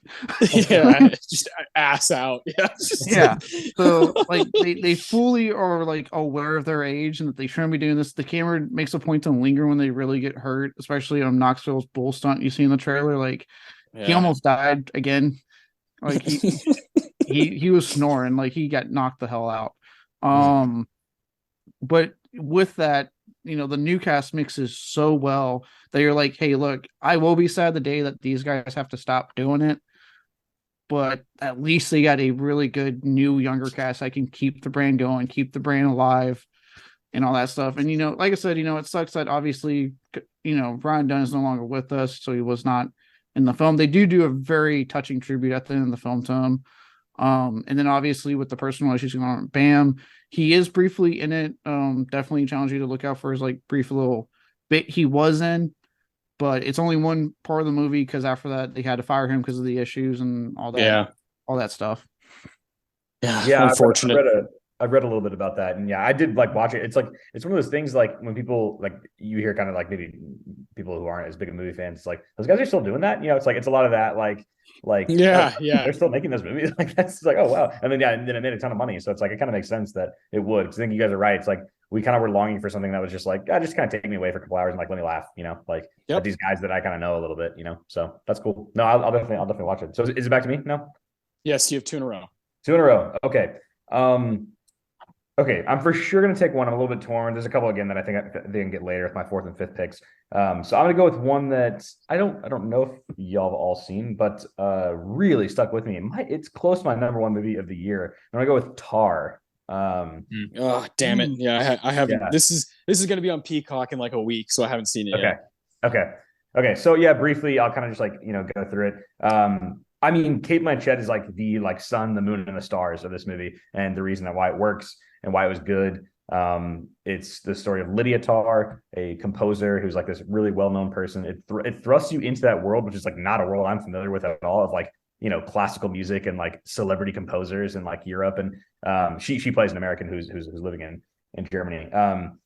And I thought this study in like, okay, what happens when a person gets so big in this world and their ego kind of explodes and takes over their life a bit. There's some kind of controversial elements to the film. There's this scene in a classroom. Connor, did you see it? I did not. I am learning just now that it's about a real person. I thought this was a self-indulgent. It's not. It's not a real person. It's just like a fictional, composer. But it almost feels like it's a biography. IMDb has it listed as a biography. Like, I haven't seen it either. I've seen the Hot Ones interview that Cate Blanchett did for the movie. Okay. Oh, that was a really good interview, but I haven't seen the movie myself yet. Oh, she's awesome. Yeah, I love Cate. She's great. But I believe it is a fictional composer. Maybe it's based off of like, loosely based off of a real person. Yeah, I've always read that it's fictional. It's a fictional, yeah. But it's almost created like a biography, like a biopic kind of, but like with a little bit of surreal elements to it, which I don't always love, but actually worked in this movie. There's an understudy kind of like will they, won't they, like plot that's like kind of confusing, but actually I actually really liked. There's this scene. She's also a professor. Kind of does like these like guest like lectures and stuff like that. And there's this kind of younger student of hers that like is trying to challenge her and kind of saying like, oh, I'm not really one for like, just like old cis white males, and like all of their, BS, like the Beethovens and the bot. And she kind of takes him to task for that. And like, I was at times like horrified and at times like, oh, she has a point. And then at times like, oh man, she's like wildly out of control here. Like her ego is so big, but the performance she gives in that scene alone is like, that will be the Oscar reel. That will be that's like kind of like where she's going to win this Oscar race. And I think, I just like left that movie thinking, okay, like, I don't like, who cares about like this world of like, celebrity composers. Like this is such like a niche thing. But I was really thrust into it. And by the end of the movie, you're invested in her, you're horrified by her. And then you're also kind of like, you admire her a little bit. So it shows you like, what do you value in a person? Like this like weird celebrity worship thing that we kind of all like, unfortunately fall, prey to a little bit at times. All of that was like a theme of it. And then at the center of it is this like ridiculous performance from, one of the greats. So it was really good. Yeah. Oh man. You texted me after you saw it and you said Tar is very different and very good. And I'm a huge Todd Field fan, In the Bedroom and Little Children from the 2000s. He hasn't made a movie in, over a decade. So I wanted to see this really bad theaters, just never found time. It didn't play here that long in San Antonio. And so I wasn't able to see it in theaters, but trust me, even without seeing it, I'm pulling for Cate Blanchett. I'm pulling for it to do really well at the Oscars just because I respect the people involved so much. And I can't wait to check it out. Blanchett, if she does win, she will enter a very special place when it comes to the Oscars. And if you guys will, allow me, this is Oscar Sunday. Frances McDormand, Meryl Streep, Ingrid Bergman, and Katharine Hepburn all have, 3 or more. Katharine has 4 herself statues. Cate Blanchett could get a 3rd and enter that group, which is a very special place to be. Those are some fucking titans. And I think Cate Blanchett kind of deserves to be there, to have a seat at the table. I think it'd be pretty cool. I've also heard this be compared to some of the Daniel Day-Lewis performances, where it's just like, good fucking God. Like they just deserve all the roses. And so, yeah, for that alone, I got to see this. You had my Yeah, curiosity. Now you got my attention. Good. I'm happy to hear it. Yeah, I don't know. Like it wouldn't have worked like in anybody else's hands. I don't think. I think it's so specifically her that makes it work. So I think that. So your mileage may vary on the movie itself, but I do think it's worth it for her performance for sure. If you like, anything that she's done in the past, which I'm sure you guys all do. Yeah, she's pretty good. You're like, I definitely check it out for her. She's worth it. So Tar, good pick. Okay. What's your next one? My next one. I mean, I just don't know how much y'all are going to lean to the horror thing. I almost want to pick this just because like it deserves to be picked. I think someone mentioned this earlier, so I'll leave this one on the board. But I will go with Everything Everywhere All at Once as my nice. So yeah, good one. Yeah, just a ton of fun. I mean, just like smiling at times, like laughing at times, crying at times. Like it is the title, right? It is Everything Everywhere All at Once. Super creative movie. And one that I hope kind of lasts, stands the test of time and is one that people kind of revisit. I have not revisited it yet. I've just watched it the one time in theaters. Austin, I think we saw it together. We've seen a lot of these together at the Regal Hebner Oaks. Now, what I love what you just did there is you picked the two front runners for the best lead actress, Michelle Yeoh and Cate Blanchett. So good shit. Yeah. Pitting them against each other, if you will. They're both on my team, so I guess they're teammates in this thing. So yeah, I feel like that's a fitting. That one I'm sure was going to get picked by somebody.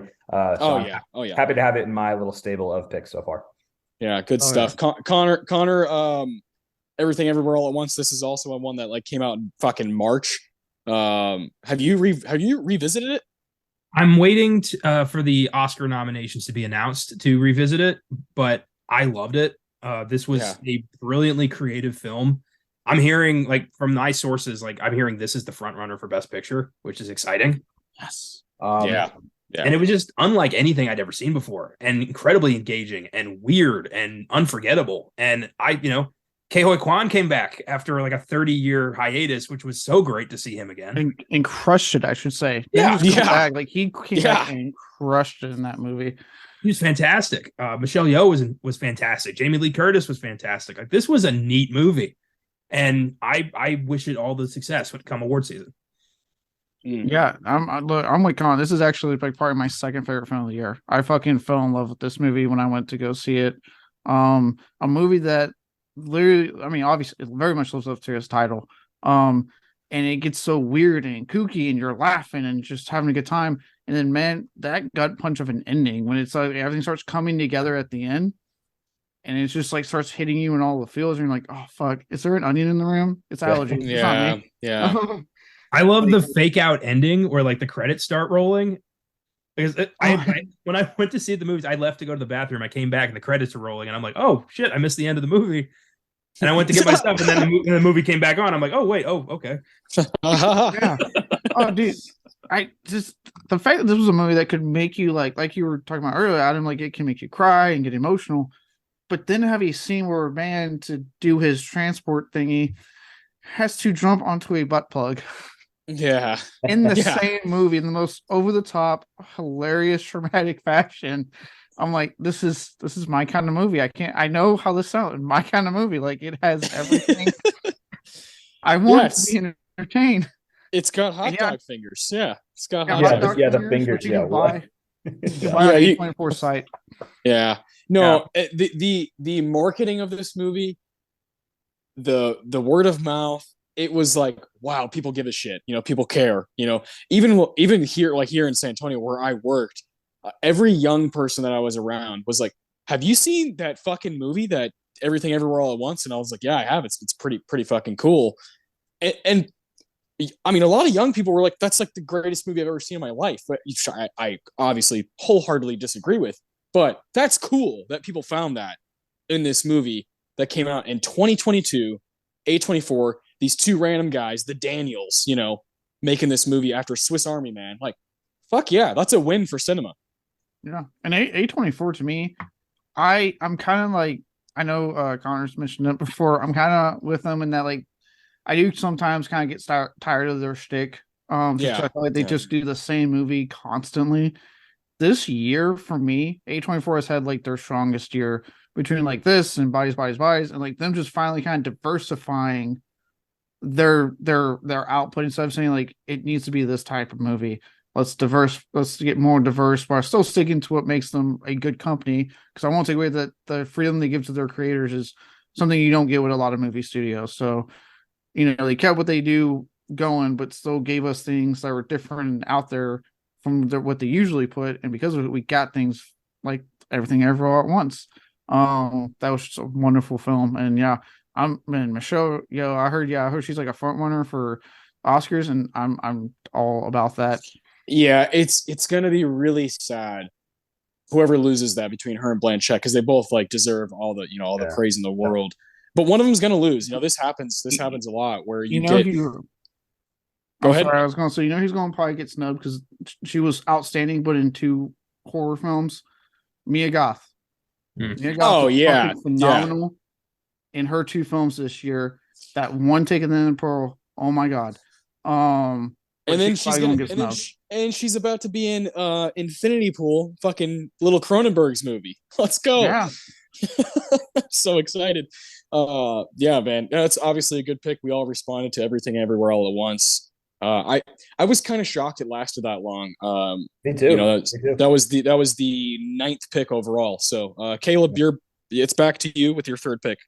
All right. I'm gonna take it while I have the chance. I'm sorry to Connor and Austin on this one, but I have to stay true to my horror roots, especially horror extremism, and I'm going to take the sadness while it's still up. Depravity. Look,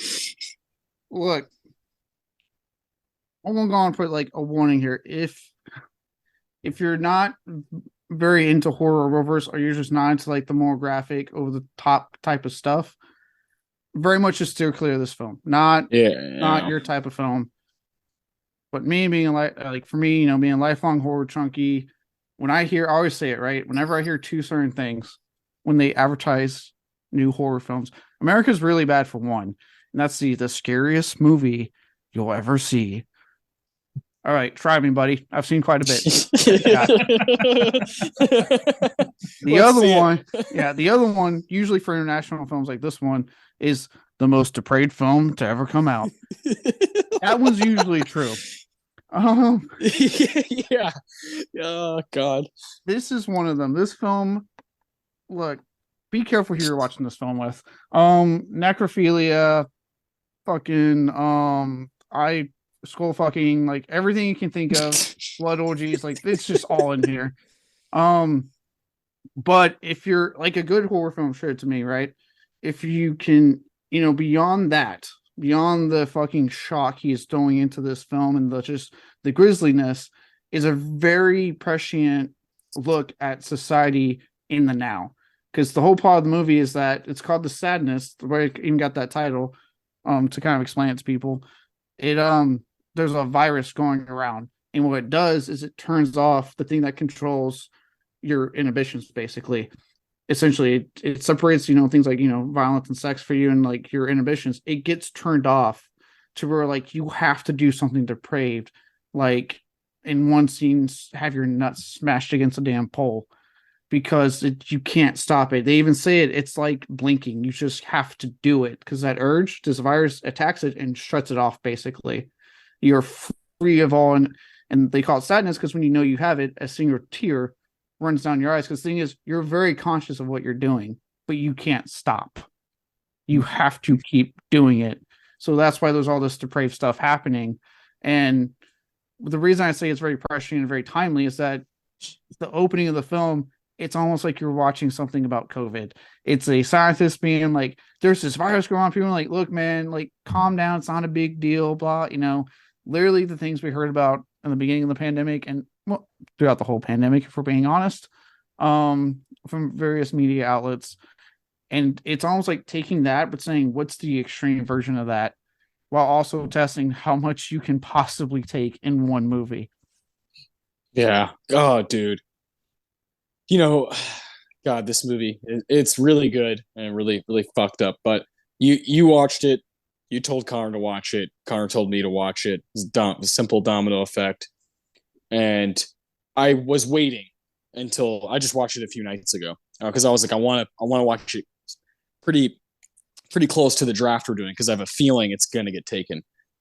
And yeah, it's up there. It's up there for one of the most, kind of fucked up movies I've ever seen. And I got to say, I enjoyed nearly every minute of it. Hearing you talk about it actually makes me like it more because I watched it alone, and pretty late at night. Obviously I was making sure my daughter was asleep. As you should. Yeah. Because you don't want that. Even my wife, who's a pretty big horror fan, was like, "Nah, like I'm good. Like I don't need to be seeing all that stuff because it's not to be seen on a weak stomach. It's not meant to be seen by every person. It's definitely made for gore hounds, for people who love just gritty, nasty shit. So, I definitely liked it a lot.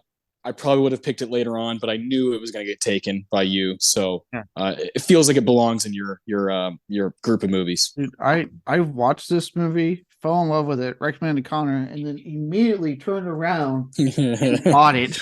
So I'm quite obsessed. Yeah, it's a strong one. It's definitely the most ridiculous, audacious horror movie I saw this year. Yeah, this thing's gonna stay with me. Yeah. I watched this by myself too, and was just kind of like, I don't think I blinked for like 2 hours. And it's just a nonstop, it's a nonstop fire hose of just absolute fucked up nightmarish shit. I don't, short of, buying a snuff film, I don't think I'll ever see another skull fucking, and I hope it stays that way.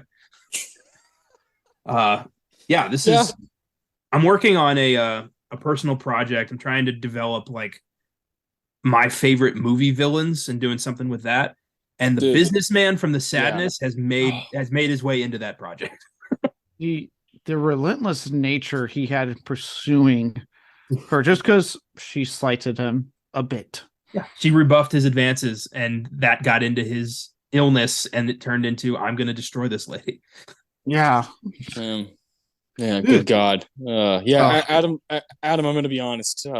You can stay away. It's not really your kind of movie. Like, I don't know. I don't really know very many people who, like, Connor and Caleb are like, and Josh as well, are guys I talk to about horror, but like, I don't really know a person I would recommend this to. My usual recommendation with films like The Sadness, Martyrs, Inside, a Serbian film, things of that nature, these really more hardcore, like they test your endurance of what you can possibly see in a film. If you're a casual like moviegoer, casual horror, just don't do them. But if you're starting to get more into horror and you're starting to like really dig into it and get into the nitty gritty, then you can eventually make that step. Because I mean, it's not like I didn't go straight for those types of films when I started getting into horror. There was lead up to that, but obviously, as I'm really into that type of horror. But yeah, that's usually how I'm when it comes to recommending this stuff. Like, it's if you're casual, stay away. And I'm not one of those people like, oh, you can't watch it. Oh, you're like, no, hey, I get it. Like, totally understand. If you're casual, probably not your thing. But if you're like a hardcore horror fan, definitely check it out. 100%. I've explained this one to some friends and then ended the conversation with them. By the way, stay away from this one. So that way, if they do decide to watch it, I remain blameless. I've had people. I warned you. I've had people when I've been at stuff be like, "Well, what kind of fucked you like horror? What kind of fucked up shit you seen?" I'm like, "You don't want to know," and I'll tell them like, "You really don't want to know." And if they keep pushing it, I will talk about scenes from The Sadness or a Serbian film. They go, "Okay, you win." Like they immediately, I'm like, "You asked," and I tried to get out of this, and you kept asking. Yeah. The one thing that I do think people like, I think Adam would like a lot is this movie is filmed on location in Taipei, and man, there's some cool shots. My advice for this movie, when it comes to talking to, hardcore horror fans about what they're really into, look in the window before you open the door. Just see if this is a place you want to be. See if this is a comfortable place for you before you just go in there and realize you're trapped. I like that metaphor. I've got a feeling I'm gonna open the window and be like, yeah, I'll close the window. Yeah. I might even fucking spray some Windex on that bitch and wipe it down. Close the blinds too. Yeah.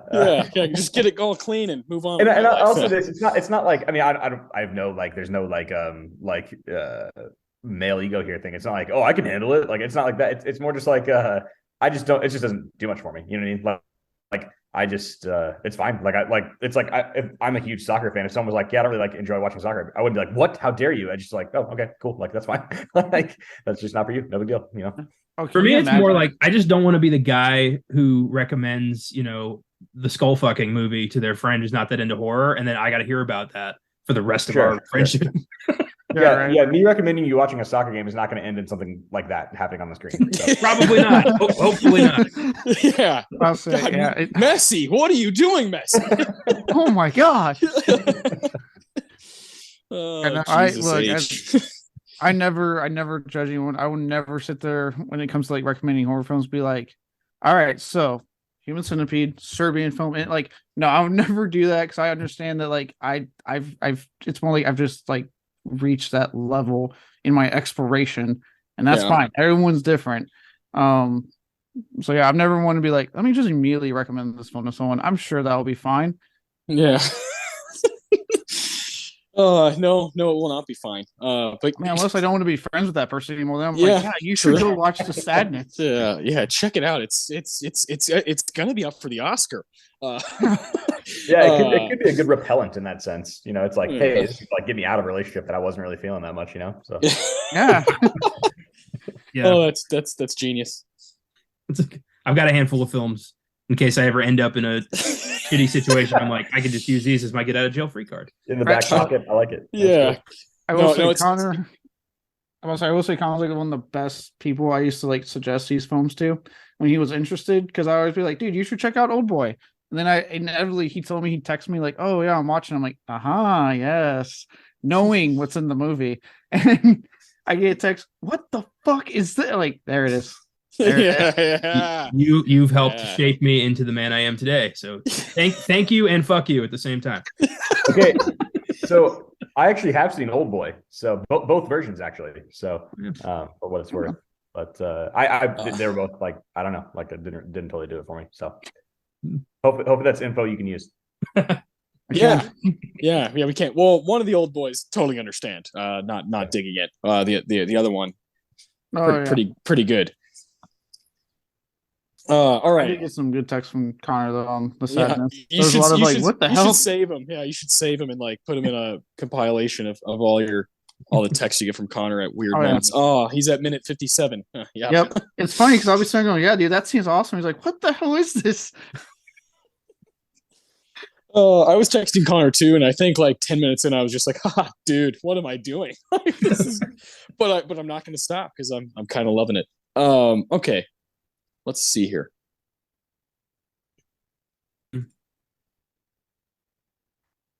All right. I have my third pick here.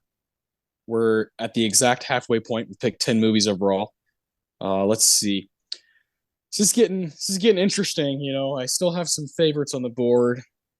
Still have things I might want to take just in case, again, strategy reasons. I'll tag off of the Shudder thing. I'll pick a movie that I liked a little bit more than The Sadness. It's not as nasty, but I think the story was just absolutely bonkers and blew me away. It became one of my favorite movies of 2022. It's called Speak No Evil. It's a Danish film, but a lot of it is filmed at the beginning is in Italy, and then we're in Holland for the last hour of the movie, basically. Man, what a slow burning, just genius fucking story here. And when it gets gritty, it gets fucking gritty. The kind of last 10 minutes of this movie had my hands on my head. I was just like, oh my God, they're actually showing this. This evil stuff is actually being shown on screen. Connor, I recommended, like, I was like, hey, I've heard about this movie called Speak No Evil. It kind of looks like The Invitation, but also got a Get Out type feel to it. It looks like it has really cool cinematography, and cool setting, being at kind of a country house in the Netherlands. And you watched it, and then I watched it, so we kind of went backwards there. But I really enjoyed this one. It's been my favorite of the. I watched 3 Shudder movies in December. I watched Speak No Evil, The Sadness, and the Christmas Bloody Christmas. And this is my favorite of those 3. It really grabbed my attention. I like the subtleties of it. I loved the major twist. I thought was really, really well done, and I thought the acting was tremendous. So this December, I was telling Connor on an episode, I think last week, I am back in the Shudder camp, baby. I took a long break from watching on Shudder, just out of, I have too many goddamn things I want to watch. And I was like, you know what? I need to put Shudder back towards the top of my streaming service list because they just have so much cool shit. So yeah, the Speak No Evil, my favorite release from Shudder this past year. Caleb, you saw this one too, right? Actually, I haven't had a chance to see this one yet. What? You've seen 93? You've seen 90 fucking 3 movies and you haven't seen Speak No Evil. Look, I didn't get to the 100 like I clearly wanted to, I guess. No, I haven't had a chance to see. I've been hearing a lot of good things about this one. Yeah. I've been wanting to watch it. It's been on my radar. I've heard a lot of good things about it. I've heard pretty much the same thing about Speak No Evil, that it's very slow burn, but like there's a point in the movie where like it just like switches on you and it gets like it just goes. So it's been on my radar to watch. I'm definitely going to check it out. I'm glad to hear you're watching more Shudder. I know a lot of people are kind of scared, if you're on like Twitter, everyone's like getting worried because of his poor management, AMC, who owns Shudder, and they've, people are getting scared Shudder might go away. I highly doubt it. I think Shudder has been proven to be a huge moneymaker for them in the streaming department. I think if anything, they need to lay off the fucking Walking Dead content that no one's watching. Yeah, just drop that shit. Drop that shit. And I don't know, man. I have a lot to say because I have been like on their app a lot. Why does it log me out after I haven't been on there for like 3 days? It logs me out every fucking time. I'm like, I was just on here on Tuesday. Like, what do I need to fucking do? There's like little things about it that I'm like, fuck. But the content within, dude, is endless. I even watched Black Christmas because they always have classics on there. Mm-hmm. I watched Black Christmas on there not that long ago either, right before Christmas. Of course, it's probably my favorite. Shudder? It's one of my favorite Christmas movies, so I had to do it. But they always have like classics from like American or English speaking to like Takashi Miike and just like really good classic horror shit. So I love the content, but some of the marketing and some of that stuff like really bothers me. Yeah, I mean there's issues. The app has gotten a lot better since it came out. But there's still some like weird, like you said, some weird things with it. I will say, like, especially with Shudder, I know, and actually, I know Adam, because you're kind of exploring horror, probably a little bit more than the rest of us. Like, Shudder is a great app if you want to check out different types of horror. Like Austin was saying, it has a little bit of everything. It has, yes, your extreme stuff, like The Sadness was on there, but it has international stuff. It has the classics. It has more elevated stuff, more cerebral stuff. It has a little bit of everything. Like, it's a dedicated horror streaming service. And yeah, it has a lot of good stuff. And like you said, like during holidays, they'll try to get stuff like every December they load up on Christmas horror from things like, originals like Black Christmas and Silent Night, Deadly Night, to stuff like Christmas Bloody Christmas was their movie that they put on there.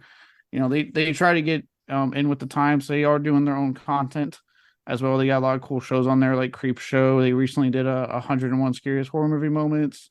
Yeah. So they've been doing that, their own movies. They acquire a lot of stuff. A lot of these films they acquire and put on there, which is how they get these wide American releases. So yeah, Shudder is the shit. And like I said, Speak No Evil has been on my radar. I've heard a lot of great things on a lot of my horror sites. Hearing it come from you guys, how good it is. I've been meaning to watch it. I'm gonna be checking that one out probably very soon. Yeah, and Adam, this is one that you would dig a lot. It is definitely not just completely insane. It has a scene that's very tough, but just like the slow burn of it and the geography of it is really cool. I know you love your European geography, so that stuff is really neat in the movie. That it kind of has three different settings that I all really liked. Mainly the country home of this whacked out family from Holland. So yeah, really good stuff. Connor, I'm so glad I gave you that push and you gave me the push right back to watch this one. Yeah, of course. One thing I've been trying to do among the team, excuse me, whenever you guys recommend a film to me, I try to watch it within 2 days. Like I'm dropping everything and I'm being like, okay, that is now my priority. Let's check this out. So I've been trying to do that. I admire that. So many people just don't give a shit about like, oh, I should see that. Yeah, like they do the fucking Happy Gilmore. Like, you should come to the Waterbury Open tomorrow. Yeah. Like so many people do that when you recommend movies, TV, music, whatever it is. I've always admired that about you as a friend. Oh, I appreciate that. I will say I also like it because I know, like, especially because you've always told me, like, hey, I'm like your go-to for like starter picks usually. So it means like whenever I'm watching something, I sit there going, would this be something recommended to Connor? Like I actually get like really selective about like, okay, I'm watching this, but do I like it and do I want to recommend it to Connor? And I won't to my own horn. I feel like for the most part, I did pretty good. I know there's probably some that you probably didn't connect with as much, but for the most part, I think I did pretty good. Yeah, I think so. And Speak No Evil is one you definitely need to check out. I love a good slow burn, and this thing delivers because there's so many little moments of just uncomfortableness where you're just like, oh, something's not right here. The way people act, the way people talk to each other, the way they treat their children. It's just like, you just know something's fucked here. You just don't know what it is till the last 15 minutes. And at that point, you're just like in hell. So it's a brilliant movie. I recommend it. I'm glad you picked it, Austin. Hell yeah. You're up. 2 picks. 2 picks. 2 picks in a row. All right. Well, I'm gonna go with my my last 9 of the bunch here. Possibly my new favorite Christmas movie, Violent Night. David Harbour. I mean, all right. So in 1988, there's a movie comes out around Christmas called Scrooged. The opening of this movie features a fake movie starring Lee Majors where he saves Christmas. And this was effectively turned into a real movie. And Violent Night is that movie. It's so bonkers. Basically, Santa Claus, who is now jaded and hates Christmas because he's tired of children's greed, stumbles into a home invasion. And after hearing this kid pray to him for help, he decides, okay, one last time, I'm gonna save this family. And it turns into Die Hard with Santa Claus. It is so crazy. John Leguizamo is the bad guy, and he's like, there's no way this is actually Santa Claus. And all of his people are like, I'm starting to think it's Santa Claus. And he's like, no, it's not Santa Claus. And it's just bonkers. It's funny as hell. There's tons of references to Christmas classics. David Harbour is such a great Santa Claus. And I really hope I get another one because it teases like Santa's Viking origins as like a warrior who was cursed. And I'm like, fuck, I want more of that. So this was a really creative, fun, cool, hilarious, wacko movie that I can't wait to buy. Adam, you saw this in theaters, didn't you? I did. Just about a week ago. Yeah. Harbour was awesome. I'll agree with you with that. Like, yeah, he's kind of why the movie works, I think. But I wasn't like a huge fan of it. I thought the supporting cast wasn't great. Leguizamo was fun.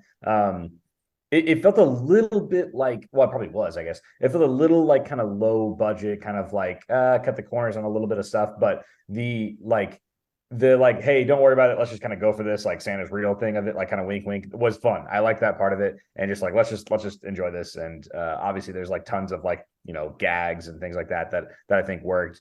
The like little kid part I wasn't like that into. Like there's some flaws to it, but like I had fun. Like I remember leaving like, oh, I'm glad I saw that, like that was I just like some cheap like little Wednesday night, just like some random night I was just had nothing to do, so I went and saw it. And actually I'm gonna have an admission here.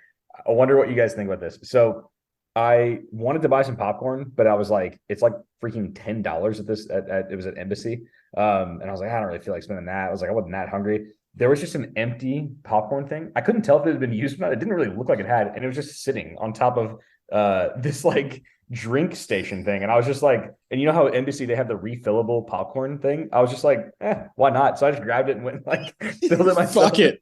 Fuck it. And I was just like, I mean, I guess if it was used, that's like definitely kind of weird, but it wasn't like in a trash can. It wasn't like, it was just kind of sitting there, and I was like, I mean, if nobody else is gonna touch this, like, whatever.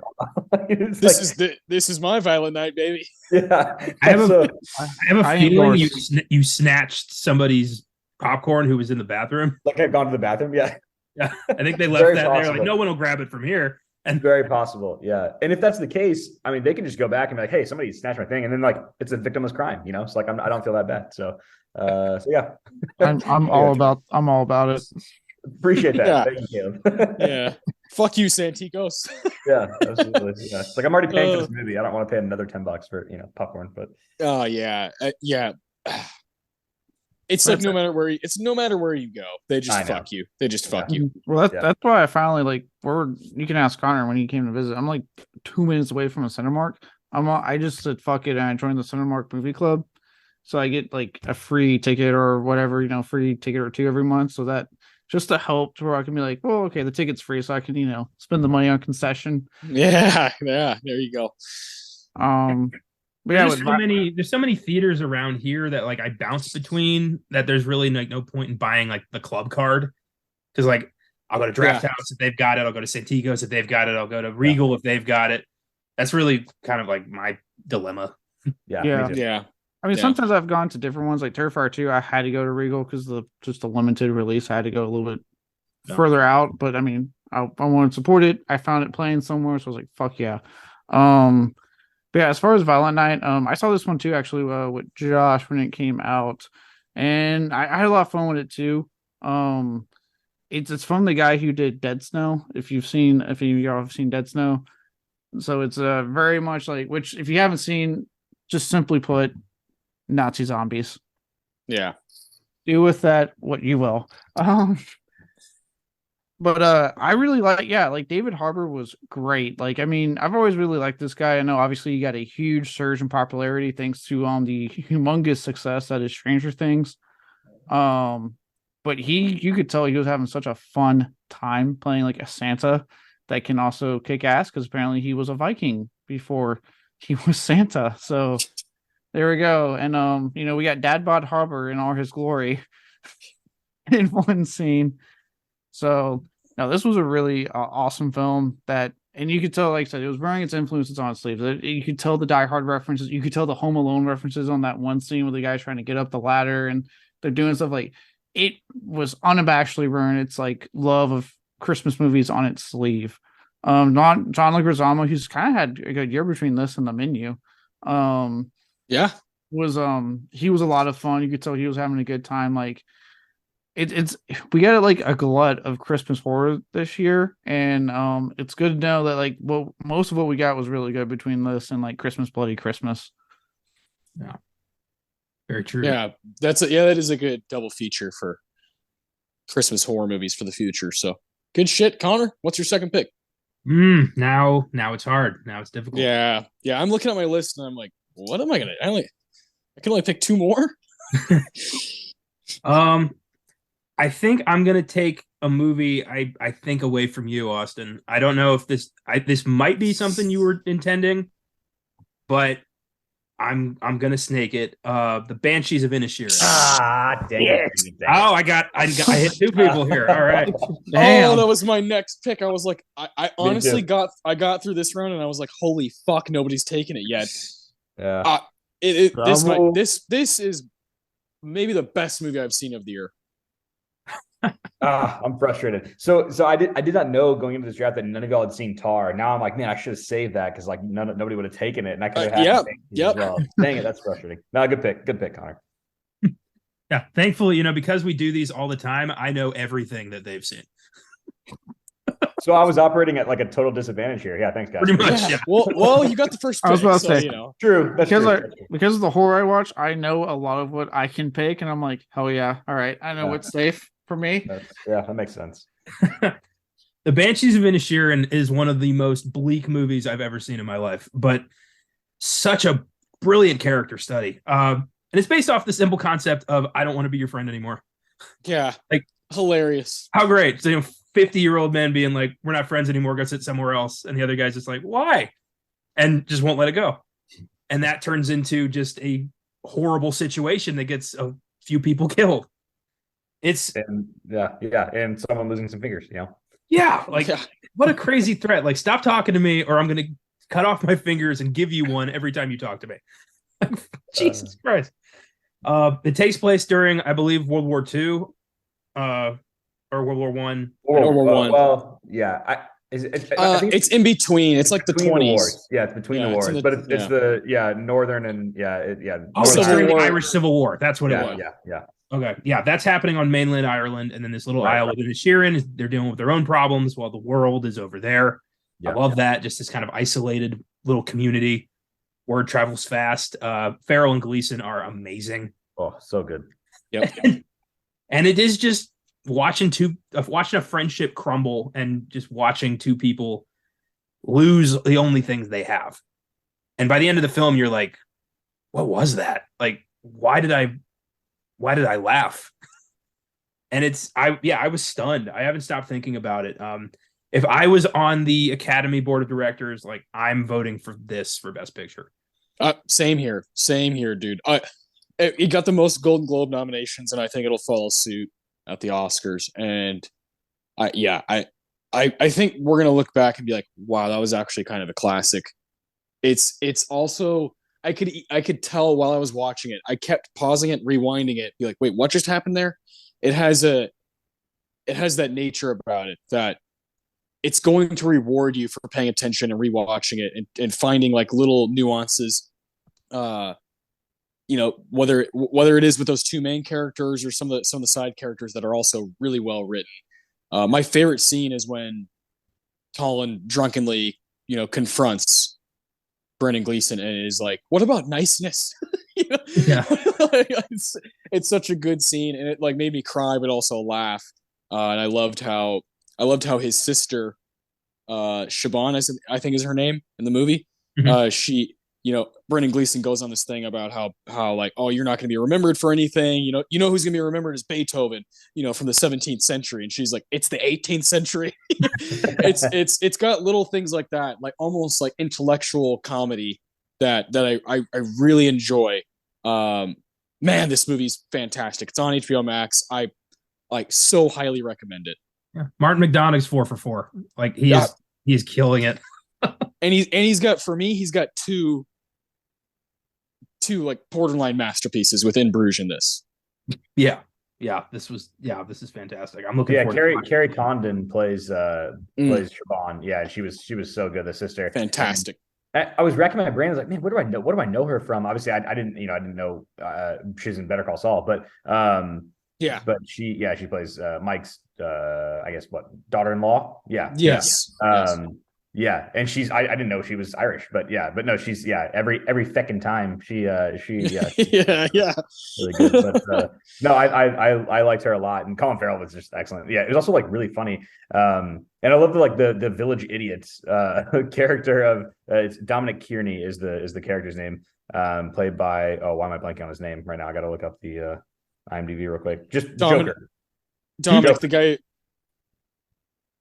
Sorry, go ahead, Connor. Who's about to play the Joker in the new Batman? Oh, Barry Keoghan.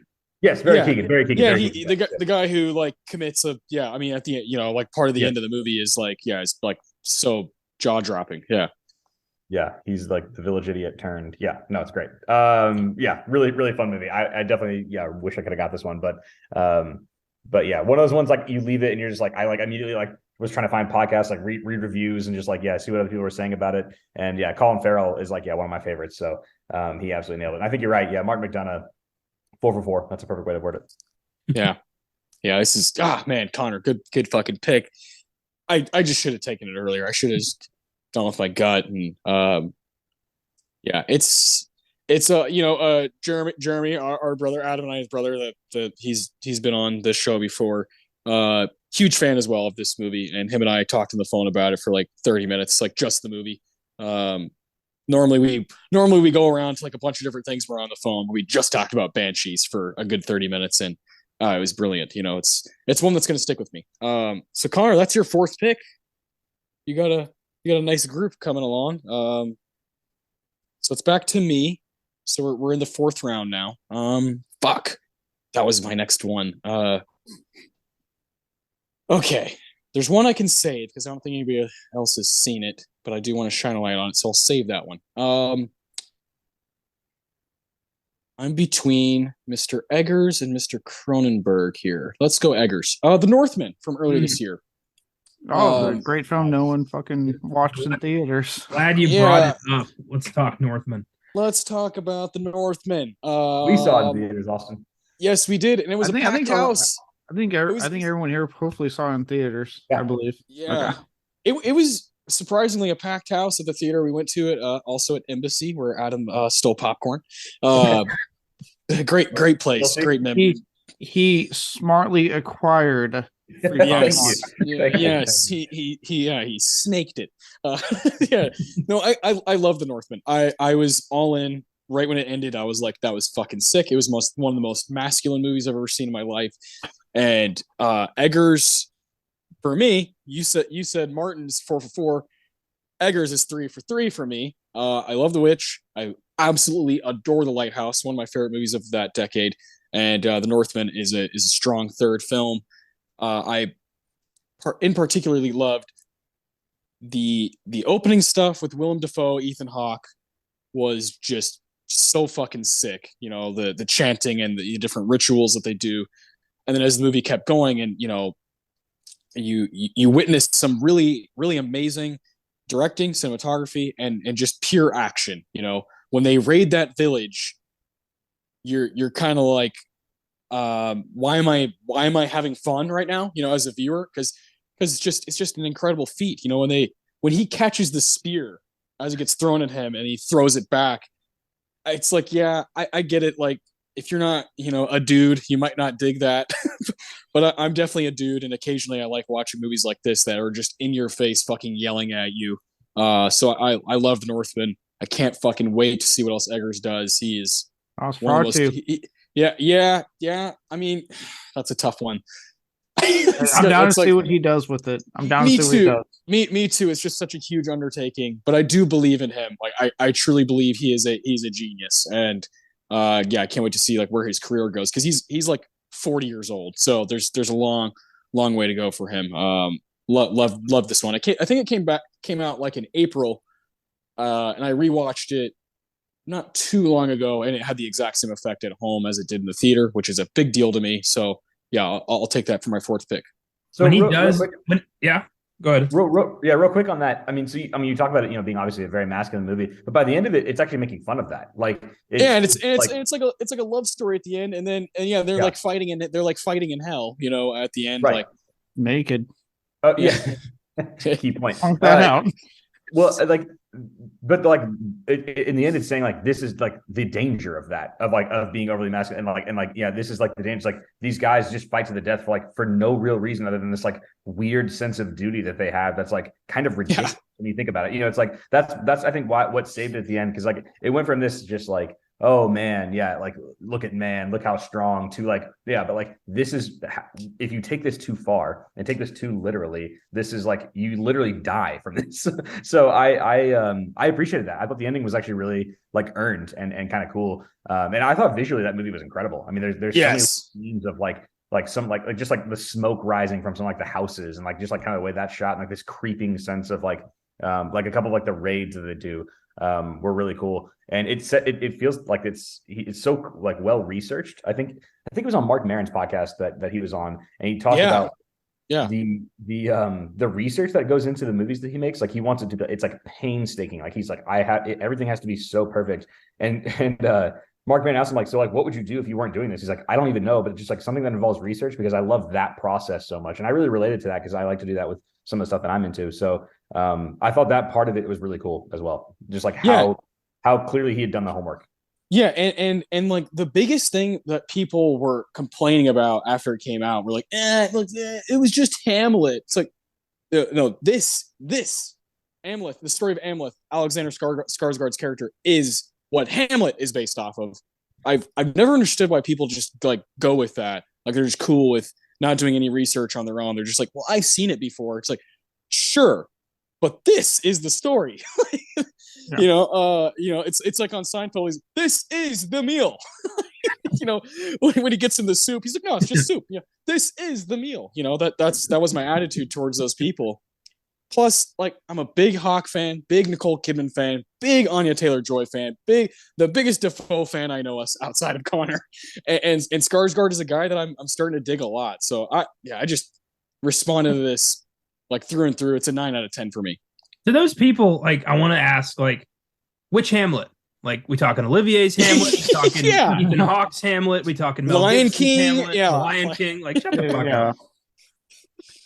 It's just a way to be like against. Like, people were just looking for a way to be against something, and I fall to that sometimes because I do want to take movies seriously, and not just be like, that was fun. But occasionally, it's like, don't be the annoying guy. Don't be that person.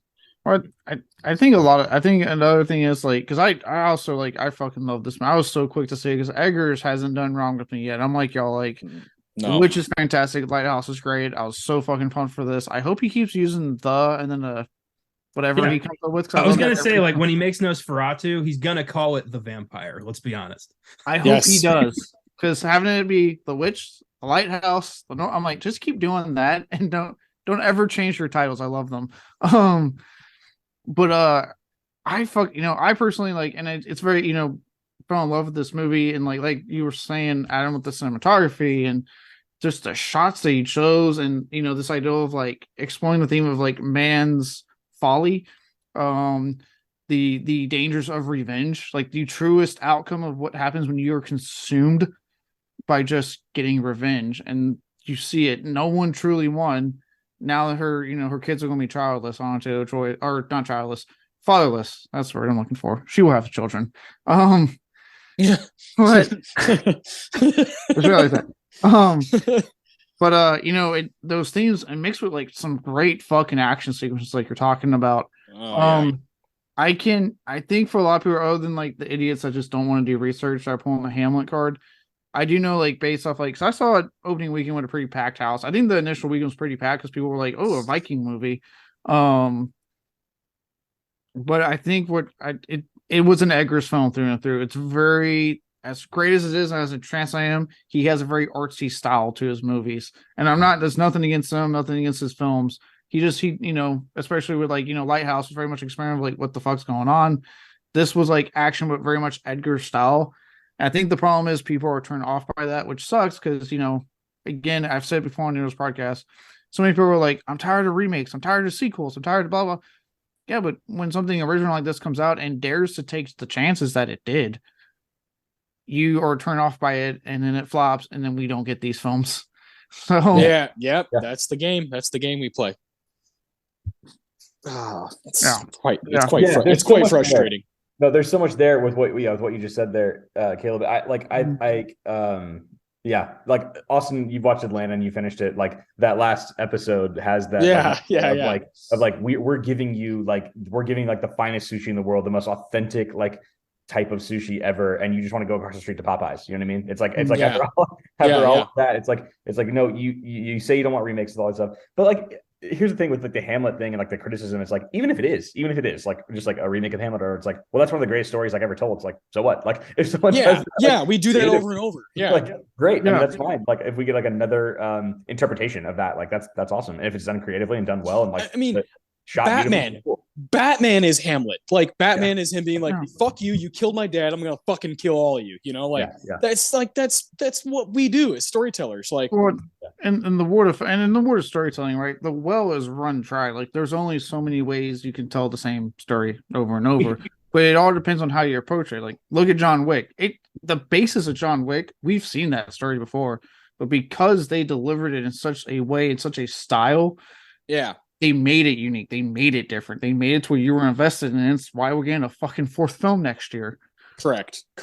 That's exactly right. Connor, you were about to say something. Yeah, it's funny. Isabel and I talked about this on next week's Fake True Stories that we recorded yesterday. The idea that, when it comes to storytelling, like, how far back can you go to the point where it's no longer ripping somebody off? And we're like, Shakespeare was ripping off the Greeks. So it's like, storytelling is just this it's the snake that's eating itself. You just want to do it right. Like you can't do it. There are no more original stories. Somebody's ripping somebody off. I just want to be a badass snake. Yeah. Yeah. Oh, that's great. Yeah, good. I'm glad we're all on the same page with the Northman. It fucking kicks ass. Caleb, fourth pick.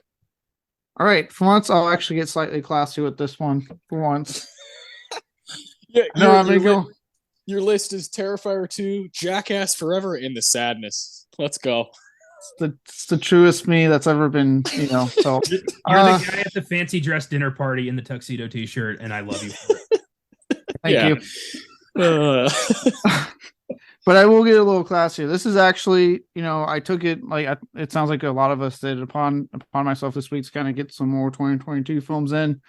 One of those late ones was one that got released on Netflix that should have gone at theater release, but hey, it is what it is. And that is The Continuing Adventures of Benoit Blanc and Glass Onion, a Knives Out mystery. Okay. Yes. I really enjoy the first Knives Out.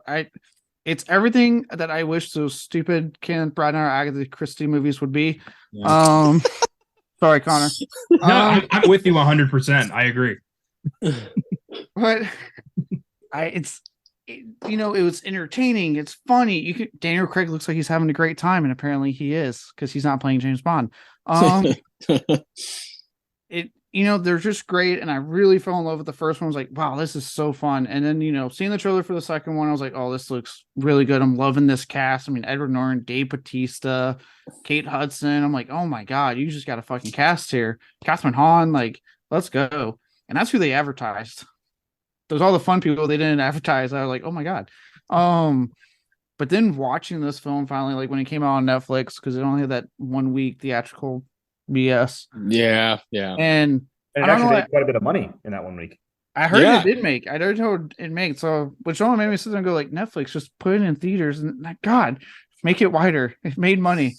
But I won't lie. At first, when I was the first hour of this film, I did get a little. I was like, "Fuck! It's just gonna be a goddamn Death on the Nile, where I'm like watching a goddamn murder mystery where murder isn't happening for the first hour. What the fuck?"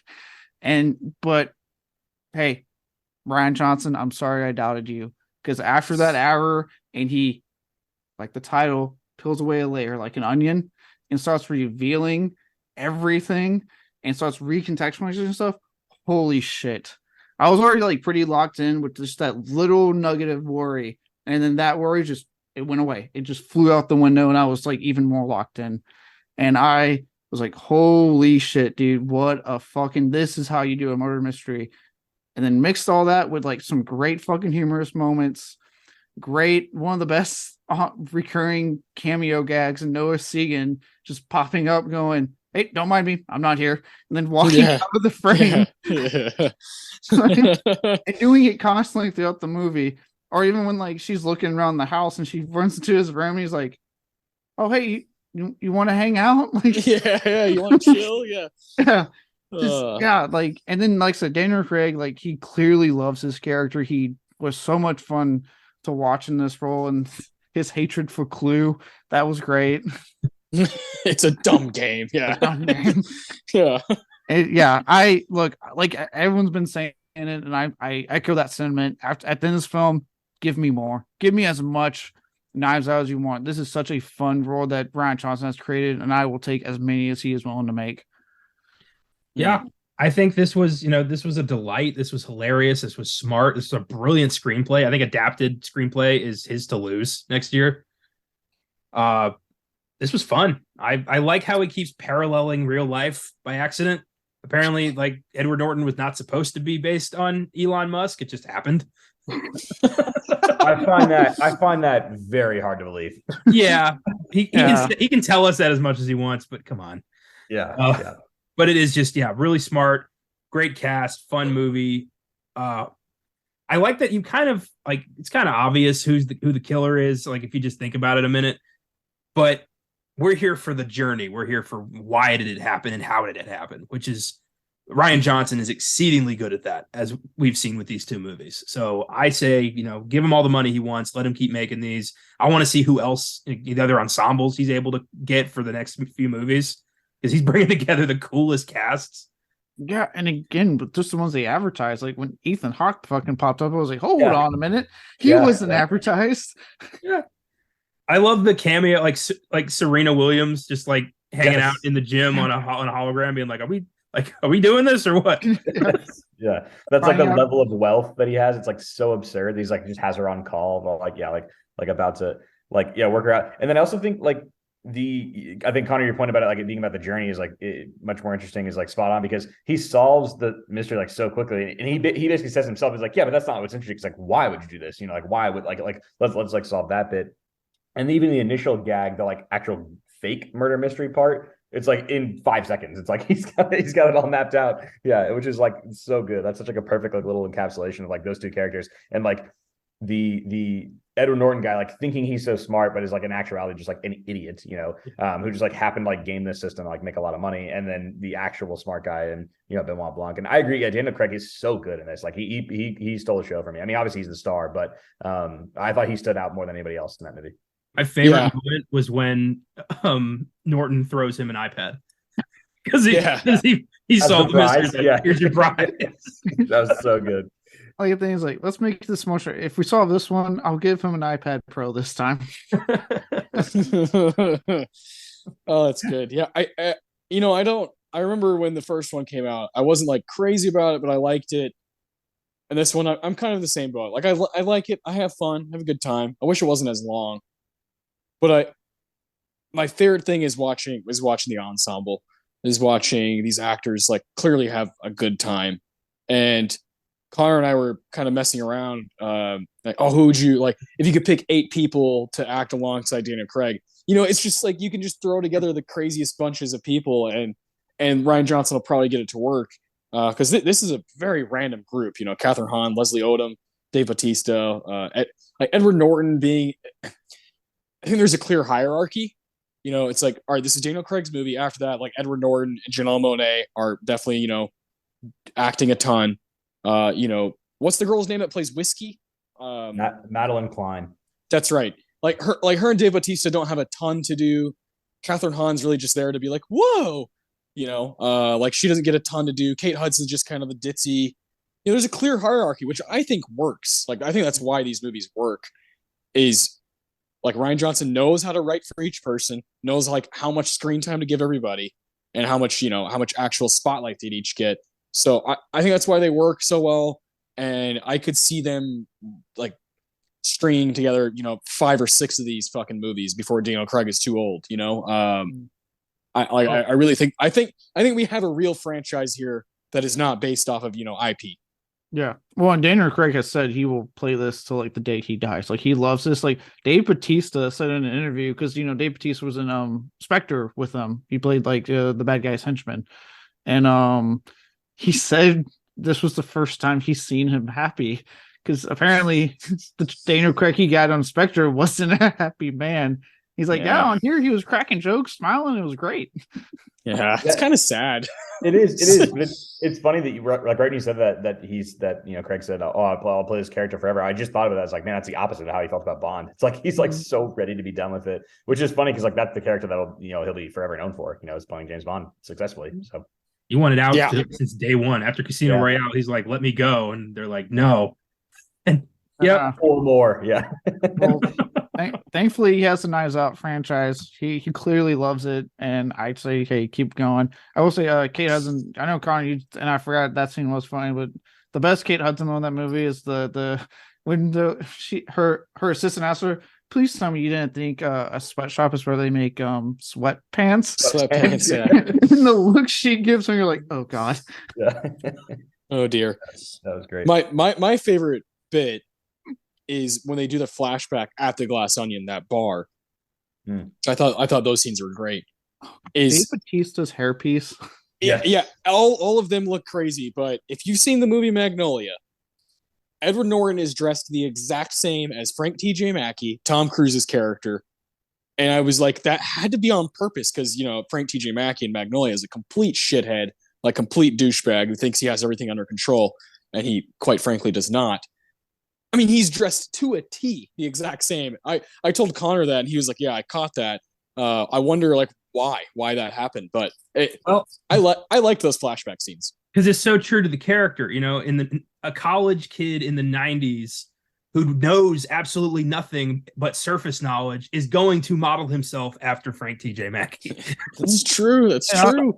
And also with Ryan Johnson making the references he does, I wouldn't be surprised if that was a direct reference. I mean, he makes references to Jeremy Renner's hot sauce and Jared There you go. fucking alcohol, for Christ's sakes. Yeah. Great fun movie.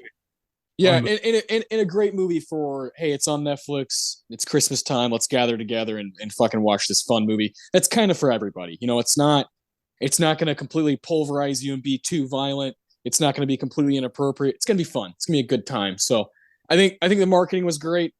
I actually think them putting it in the theater for just about a week is what made it all the money, because it was like, well, I have to go now. I can't hold back. I can't wait on this. So I think it was just a really well rolled out movie. So yeah, there's going to be many more. I'm sure in a couple of years we'll be talking about another one. Okay. Well, I mean, I know Ryan Johnson, when Netflix bought the sequels, they did it for 2 and 3. So we're sure getting a third one. And based on the success it had at the box office and the success it's having on Netflix, we're definitely getting a Knives Out 3. Beautiful. Love it. All right. Adam, you have 2 more picks, and that's it for you, my friend. All right. Okay, that one that I was talking about last time, that's I feel like it kind of should get picked just because of how successful it was. I think we've talking about. I kind of want to pick that because it's just whatever. I don't know, man. I'm really torn. Okay, there's one I for sure want to take. It's kind of like a shout out to kind of what I do and kind of my life and all. Yes, I really enjoyed. Well, I wonder which one you think I'm going to go with. There's a couple of different basketball movies on my list, but this one was you have a documentary on your list? Documentary. Okay. I thought you were gonna go Hustle for sure. Hustle was the other one I was considering, but I'm gonna go with Dream On. It's a 30 for 30 documentary about the 1996 USA women's basketball team and kind of how they were pioneers in the basketball world. And then eventually led to the beginning of the WNBA. I get to coach and train a lot of girls, and I think there's still a kind of stigma around girls basketball. It's it's lame. It's not as exciting as men's and all that stuff. And while some of the athletic feats of that's fair, but I've become a huge fan of kind of championing women in that sense. And I think this group in particular had an incredible mix of talent for sure. I mean, they were just an amazing team. But also personalities. And I think this documentary did a really good job. It's a little bit like The Last Dance for anybody who saw that, where it followed them. It kind of got archival footage of them on the bus, going to games. The 1996 Olympics were in Atlanta. So it was a chance for them to kind of kick off the popularity. And then the next year, the WNBA started in 1997. So the stars of that team kind of became the first wave of superstars in the WNBA.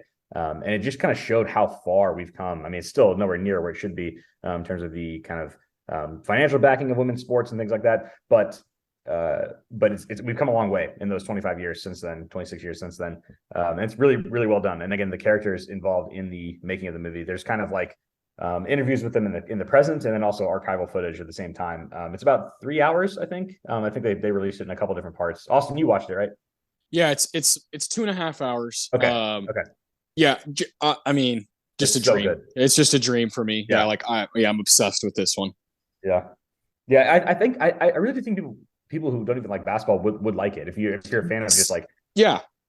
Same as the Last Dance. Yeah. Okay. Oh man, yeah. I mean, just the coolest fucking group of women ever, ever assembled, and you get the best stuff too is obviously the action that you see with these players. I mean, these all timers that are playing on the same team, just fucking destroying the competition. But then you get guys like Spike Lee and fucking Penny Hardaway and Grant Hill and all these people talking about them. These ladies were it was a nasty team. They were just disgusting, in your face, but played beautiful basketball. It makes me want to rewatch Dream On. I didn't even think about including a documentary. Good pick, excellent pick, and championing women's basketball. I mean, yeah, you and I have been on that train for longer than most people. The WNBA is a really, really cool league and has some amazing athletes playing, and we've been able to go to see them play. in person. We saw the Aces and the Lynx up in Minnesota, and it was like, man, these girls are fucking good. They can really play this game. You know, when you see it in person, it's just a totally different thing. Yeah, I mean, I've been fortunate enough to literally work with WNBA players, and so yeah, you know, that was an eye opening thing. The skill level is just crazy high, and yeah, obviously that kind of helped me gain a new respect. And then the more kind of girls that I work with, they need kind of role models and people to look up to, just like we all did. I mean, it's the exact same thing. It's like, you know, it's so much more interesting to look up to someone who looks like you and acts like you and sounds like you, you know, like that makes you want to kind of chase that dream even more. And so I think Dream On was kind of a perfect title of the movie as well, because it kind of ignited the dreams of a generation of basketball players. And I think we'll get to the point where it's like, there could be a kid who dreams of being like his favorite women's player, just like a boy, you know, just like there would be, you know, a girl dreaming to be the next Michael Jordan, you know. So I think it like encapsulates that era too, like 1996 perfectly. Like the score, the soundtrack, a bunch of the songs they choose for it is really good. There's tons of like, you know, random 90s hip hop in there. So yeah, really good stuff. An easy 2.5 hours for anybody who cares about basketball sports at all. But I think also if you just care about kind of like, you know, championing women in sports in particular. So that'd be my fourth pick. And let's just do it. Why not? Top Gun Maverick, number 5. Yes, let's go. Top Gun. I thought I was safe. Yeah. So no, the biggest movie of the year by well, where did Avatar? Avatar beat it. Did it beat it? Okay, I couldn't remember if it did or not, but yeah. Those fucking bastards. Yeah. Those blue sons of bitches. I know. Yeah, Top Gun Maverick. Cameron. So I saw at the Palladium Theater over, you know, kind of more northwest side of San Antonio, they have these like dream lounger things that are meant for 2 people. But I bought a ticket for one of those, and I just like used up the entire space, and I sat in like the second row, and I basically just let this movie just wash over me. And I was as happy as you could be after 2 hours of this movie. I'm not even like the first one is like fine. Like I'm not like, I just don't really care. No, it sucks. Yeah. Yeah. But I thought this was like, Yeah. so fun. It was just like the music, the score, like everything about it. Like Cruise is like on, you know, like 10, like ridiculous cruiseness, you know. Like, yeah, there's obviously he's running at one point, like, and then every movie he's ever been in. And I think there's lots of like little tender moments too. Like obviously all of the stuff with Val Kilmer was really well done, and I think really tastefully done. But just like so fun. And Glenn Powell is my guy, man. Like there's a couple scenes with him that are just so good. So it's like it had to be taken in this draft. So I'll just be the one to do it. Top Gun Maverick is my 5th pick. Yeah, good shit. I love this movie. I also saw it by myself, and I was just like, I don't give a fuck. Like this is like, I'm also in the minority. Like I like go to bat for Tom Cruise, which no one does. Everyone wants to like stay away from that conversation. Like, he's a total douchebag, but on screen, like the dude is the movie star that we have and has been for, you know, 25, 30 years. So I was in love like when I watched this. I do not like the first one at all. I think it's just like it's openly just bad and cheesy and corny. This takes like all of those elements and like makes it cool and accessible and still like, yeah, this is bullshit, but I'm down for the ride. Miles Teller, Glenn Powell, Tom Cruise, Jennifer Connelly, everybody just fucking lights out. I agree. It had to get taken. In a 2022 draft, like this is the movie that's going to probably live on the longest. Yeah, I second everything you said. I do not like Top Gun from '86. I think it's a stupid, dull, weird macho movie that people have latched onto for some reason. When this was announced, we openly on a sneak preview episode said like this was the movie we were looking forward to the least. Fuck this movie, we don't care. We did a whole thing on that. Yeah, yes, we did. And then it came out, and everyone was saying not only is it great, it's like lights out great. And I was like, oh, maybe I should watch it. And I remember Caleb, you were like, no, hold fast. Don't Steady. let it break you. Oh, steady, goddammit. Steady. And I went, yeah. Steady. And I gave in. I went and saw it, and holy shit, it was fantastic. I couldn't believe it. It's stirring. It plays with, you know, the fear of getting old. And, you know, what have I accomplished? Like, what do I really have? And I love that Tom Cruise finally went there. He's been old for a while, finally accept it. Yeah. Yeah. And yeah, the scenes with Val were great. The jet scenes were fucking amazing. Oh, dude. I love the whole vibe of the film. It's just it works and it's great. It's one of the best sequels we've gotten in a very long time. Yeah. And like, and not just a sequel, but like a rehash, like I mean, like it's 40 years ago, like, yeah. And they just like took this thing. You got young people to be like, yeah, fuck yeah, like I'll go see that. It looks sick. And older people who were like cheering openly at the beginning of the movie before it even started. Like that, we need that every now and again, like it's a nice experience, like a community experience to see Top Gun. It's going to be on Paramount Plus soon. And boy, oh boy, it's okay. It's already there. It is, yeah. I mean, that movie is going to be, in my opinion, competing at the Oscars for more than I think people realize. Well, time for Caleb to do a classic Caleb move right now and be like, I thought it was fine. Well, you're in the Navy, so fuck you.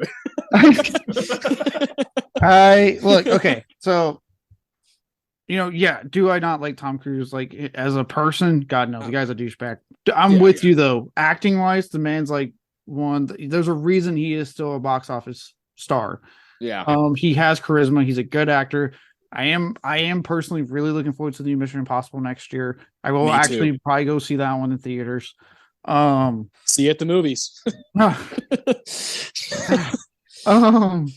So I will address that. I'm like you. I don't really like the first Top Gun. I think it's fucking stupid and cheesy and just dumb. And I know I kind of even people know my stance on how he kind of treated sailors that were deployed on the aircraft carrier they filmed on towards the end of the film for the mission, and it wasn't nice. Keep in mind they were doing that during COVID, so those guys were deployed during COVID, facing all sorts of shit. I know because I was deployed on a ship during COVID. But with that, like I do the things that work for me. The things that did work for me before I kind of go on this movie. The 5-minute scene between Tom Cruise and Val Kilmer absolutely worked for me. It was a very touching scene. And again, Val Kilmer and I are very kind of like good actor, but like horrendous, like asshole to people, right? Still a very touching scene, still very well done. You could tell there was, just a very, very touching scene in that moment. And I will say the dogfight at the end, the whole climax again, was a very like pretty exciting end. Like I was pretty hooked at that point. But everything before that, I just was not engaged. I was kind of sitting there going like, okay, let's get on with it. I didn't think a lot of the dogfighting stuff during the training that people talked about was really as amazing as they made it out to be. As soon as like the fucking beach scene popped up when they were playing beach football, I just rolled my eyes. I was like, "This no Top Gun, fuck you." They have to. They gotta have a scene where all the dudes can take their shirts off, and get the ladies going, Yeah, I was like, God damn it, Top Gun, no. Besides those like really two moments, most of the film I was just kind of like not super into. I was like, okay, this is okay. Like I don't hate it. I'm not like fuck this movie. I wasn't drawn into it like everyone else was. That's fair. I know. I remember talking to you about Tom Cruise, and it's just unfortunate the way he kind of just treats other human beings. But yeah, man, I think this is one that like we kind of needed, not in a sense of like the content within, but we needed it just as like movies can make a shit ton of money. Movies can get spread like wildfire, and like really affect people. So like and bring generations together, which was cool. After 2 years of the pandemic box office, and one being, the controversial day and date release of 2021, which I still stand by, Warner Brothers having to do what they had to do to get films out. They could have handled it better, yes, but they had to do what they had to do. I won't take that away from Top Gun Maverick at all. It definitely proves that, hey, theaters aren't going anywhere, no matter how many people want to say theaters are going away. They're not. Like, no, they're not going anywhere. This movie made a shit ton of money. And, that is good. It showed that not only people are still wanting the theater experience, they still want to go. Summer blockbusters are still a thing. Everyone thought that was dying. And this movie said, no, it's not. Summer blockbusters are still happening. So I won't take that away from Top Gun Maverick. It was culturally what we needed in a way that it helped prove certain things that people, the naysayers, love to say are dying. And it's not. Top Gun Maverick proved it. Even though I haven't seen it yet, I'm not rushing to see it. Avatar: Way of Water is currently proving it with its insane box office haul right now. Yeah. Yeah, Yeah. Last thing for me on the movie, like this is just kind of like anecdotally, but like the like draw, I think y'all mentioned like across different generations, I think it's like so huge and so rare to pull off because it's like obviously there's people who are 50 years old who watched Top Gun when they were kids, and it's like, oh, I'll watch it for like the nostalgia of that. And then a lot of those people watch this new one, they're like, oh, that was like better than like I thought it was gonna be. And I think the pushing back of like because it's supposed to be released in 2020, right? Yeah. And it kept getting pushed back. And everyone's like, okay, surely this is not gonna live up to the hype of like us waiting for 2 years of it. And then when it was like, oh no, this is actually like really good. Like that was kind of surprising to people. But I will tell you, man, the like 16 and 17-year-old girls that I train are like obsessed with this movie. Like they saw it like 3-4 times in theaters, and it's like that doesn't really happen anymore. Like these are not kids. Like these are kids who just like are on their phone all the time and like just watch shit at home. They're just like they get home, they just put on Netflix. Like whether there's any like high quality content on their screen or not, it's just like background noise for them. So like, oh, I'm gonna multiple times go to this theater and like lock in and watch it. That's pretty rare, and like that's kind of the whole point of this, right? It's like that's pretty magical. Like they could pull this off. So yeah, that's like the power of this movie. And it's like, oh, and like the quality's pretty good. Like even for like movie snobs like us, like yeah, I'm in. That's cool. So yeah, good point. I totally agree. It's just a feat. It's something we'll look back in 30-40 years and be like, damn, like that was pretty cool that it did what it did. So Caleb, your last pick. This was tough. Yeah, this sucks. We're like cutting all these movies that I want to talk about, but yeah, I'm currently tossing between an original horror film or a legacy sequel. Oh, legacy. Legacy.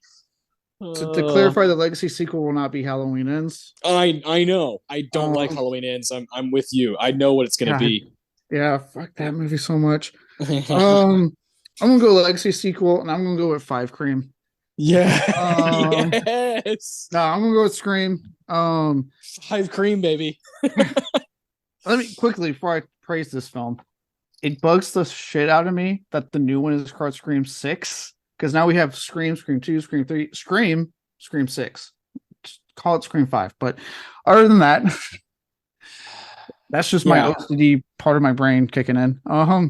Other than that, it is frustrating though. They were like, "Hey, let's restart it," but not really. Yeah, not really. Now Scream 6 next year. But with that, like, look, there was in a way a lot stacked against this film. There really truly was. It was, other than Scream 3, not written by Kevin Williamson. Wes Craven, had unfortunately passed away, quite a bit ago. So he obviously wasn't going to be directing this one. The first time him, not being directed by Wes Craven. So there was that going against it. It was, but with that, everything seemed to be going right. You got the Radio Silence team behind it. These are the guys who have done VHS movies, and you guys know how much I love the VHS series. They did Ready or Not, which was one of the best fucking horror films like that year it came out. I'm a big fan of Ready or Not. So these guys were like, okay, if anyone's going to do this, these guys, I have faith they can do it. And I saw that first show and went, oh my god, this looks good. This could be something.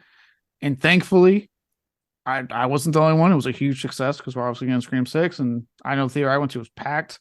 It paid off. This was such a great Scream sequel. It was just a great love letter to Wes Craven. It was everything you wanted this to be. Having it to be with the legacy characters for finally just a supporting character, I was actually really down with, because I'm like, I've always kind of been the king of like, I get it. I know we love these characters. We got to move past them, though, if this franchise wants to keep going.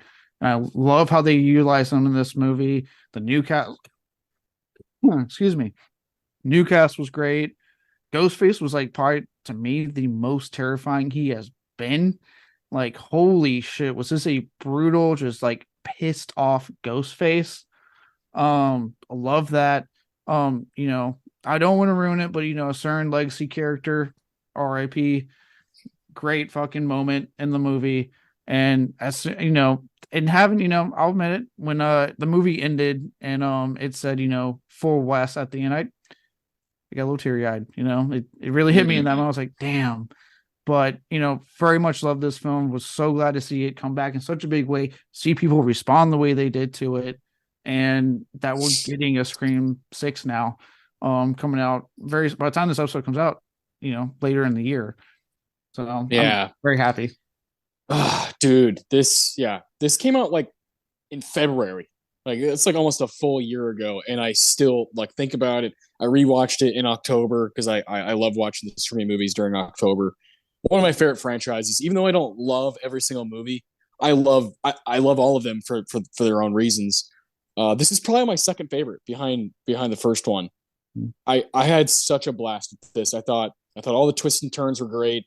I thought the scene where I can't remember her name. When they're at her house, it's Randy's niece. Mm.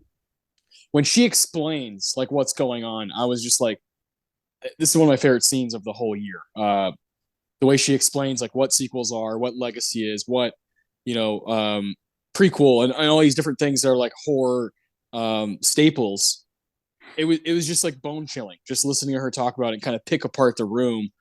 And I'm glad those people are going to be back, and they're going to be in New York for this new one. Like, fuck yes, man.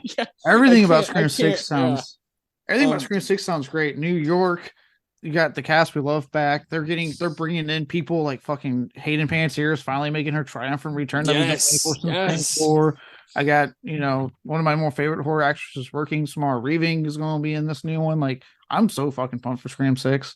Me too. This is a really good pick. I thought about taking this for my last one just because I can't remember having like so much fun. I saw it with my wife and her god sister, who I've become close with. She's really cool. She had never seen any of the Scream movies, and she saw it with us in theaters. And at the end, she was like, "Well, now like I have to go back and watch all of them." And I was, "Yeah, you do." And so she went home. She lives in Atlanta. She went home, watched them all, and was texting me like, "Holy shit, like everything makes sense now." Mm-hmm. And she's like 18, 19 years old. So it was really cool to kind of like watch her watch this movie and be just as like intrigued and inspired as I was, when I first saw Scream. Like it was really neat experience. We saw it at Stars and Stripes in New Braunfels, the outdoor theater, which made it even like more creepy because we were outside and it was like really dark.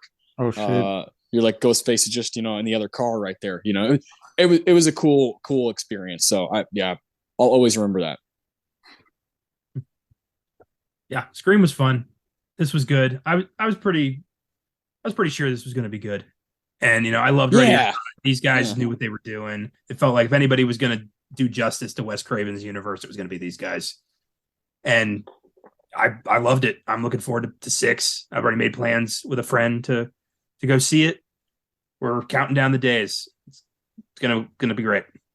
Yeah, man. Yeah, I'm super stoked. This is on something right now. I think it's on Paramount Plus, actually.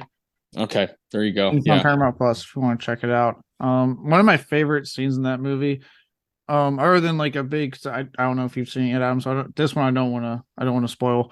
But other than like one real big scene, another good scene in it was when that one kid they do the fucking they lull you into such a false sense of security with the jump scares that don't happen. Like the whole like when the kid's going from the shower to the kitchen, and the way they frame every shot, they frame it purposely like a classic horror movie jump scare, and then it doesn't happen. Yeah, for like 2-3, it's like a almost 5-minute long scene. And he like opens the fridge and they frame it. You're like, okay, get ready. There's gonna be a person behind the fridge. Shuts it. No one. You're like, fuck. He goes and opens the door, shuts it. No one. You're like, God damn it. To the point that like I remember when they finally did do like the scare, I was so let my guard down so much. I'm like, oh, you guys are fucking with me. Nothing's going to happen. That when it happened, I was like, fuck. Oh, God damn it. God. Yeah. God. That one was for Wes. Yeah, that was cool. Good shit. Good pick. Yeah. Again, please definitely watch that if you haven't seen it. All right. So Adam and Caleb are. What's up? Will do. Yeah. You gotta. This new Scream is just so sick. I like them all. Why are they skipping like the numerical 5? Like what is there? Well, this was technically the 5th one. This past one. Okay, so there's Scream called 5. It just wasn't called. Yeah, so there's Scream, Scream 2, Scream 3, Scream 4, Scream 6. Like just kind of like initially they didn't call that because it was like, and the movie goes into it about it being a requel, the legacy sequel that's so popular. So it's like, AKA a soft reboot, so just call it Scream. But then like it was so successful that they greenlit a Scream 6, and apparently it wasn't like, oh my god, we gotta hurry up and get Scream 6 made. Apparently when they did this, the Radio Silence guys did confirm, because it's like a year, like almost less than a year between the release of this last one and this upcoming one. They're like, oh, don't, everyone's like, oh, you mean? They're like, hey, we actually have a 6 and 7 outline, so like they were prepared in case this one was successful on what to do for like 2 more sequels. Okay. Yeah, we're going to New York City, baby. It's gonna be sick. Going out of Woodsboro. It's gonna be cool. Let's see. Boy, oh boy, I still have some good movies here. What we'll do is we'll do some honorable mentions here when we finish, just to kind of name a few that maybe we wanted to mention just for a second. But my last pick, I mentioned this earlier. I don't think anybody's seen this, so I want to recommend it to all 3 of you, but also to the listeners. Ruben Östlund's Triangle of Sadness, which is on VOD at the moment for like $5. You can rent it, and I really liked it. I did think it was a little too long for just kind of the general movie fan. There's for some people probably a couple lulls. For me, I enjoyed almost all of it. It's kind of 3 separate movies. We follow a young couple. They're both models in England, and they're kind of doing their thing or whatever. And then they go on this cruise with all, it's like a super nice cruise. And there's only, 20 people on it because you have to spend so much money to be on it. And Woody Harrelson is the captain of the cruise ship, which I was like, what a cool casting. And before I mention what my favorite stuff with Woody, the 3rd act is kind of bonkers. Like something bad happens, so like I'll leave that as is. That's something that I definitely don't want to spoil. But when Woody Harrelson gets introduced, he's like in his room or whatever, and they're like, hey, like you got to come do the captain's dinner, and he's just fucking hammered, and he's like, no, like I don't feel very well, like I'll do it another night. And they're like, no, like this is the night you got to do the dinner, And he's like, whatever. Finally, he goes to this dinner. He gets fucking like so hammered with this Russian guy who's on the cruise ship. The actor's name is Zlatko Buric, and he plays a guy named Dmitry. He's like this really rich Russian guy. And they basically get so drunk that they're going back and forth quoting historical figures. And it was like one of the best scenes of the year for me. Adam, this is another movie that Jeremy and I talked about on the phone, specifically that scene, just for like a long time, and just cackled about how ridiculous it was. But man, there's some really impressive stuff in this movie. Ruben Östlund, director, Swedish guy, he first wowed me with a movie called The Square, like 4 or 5 years ago now. I really liked that one. Triangle of Sadness, while it is pretty much all English speaking, it is probably going to compete for best foreign language film at the Oscars, and a lot of people are saying it might win. I've heard some noise about it being up for best picture. That would be really cool. So I'm really into this movie. I definitely suggest people, give it the $5 and check it out. It's separated into 3 acts, and there's really interesting tonal changes throughout. So really enjoyed it. Triangle of Sadness, got to go to bat for it. Yeah, this one's on my list. I wanted to see this, but I refuse to pay full price. $5. So I'll wait. Yeah, it was in theaters like very briefly here, I think. Yeah, very briefly. That's been happening to me a lot.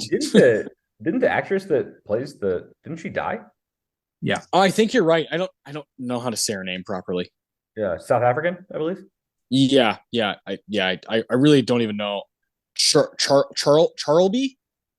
Yeah. Charlby, maybe? Charlby Dean? I don't know. Yeah, I think she died. Yeah.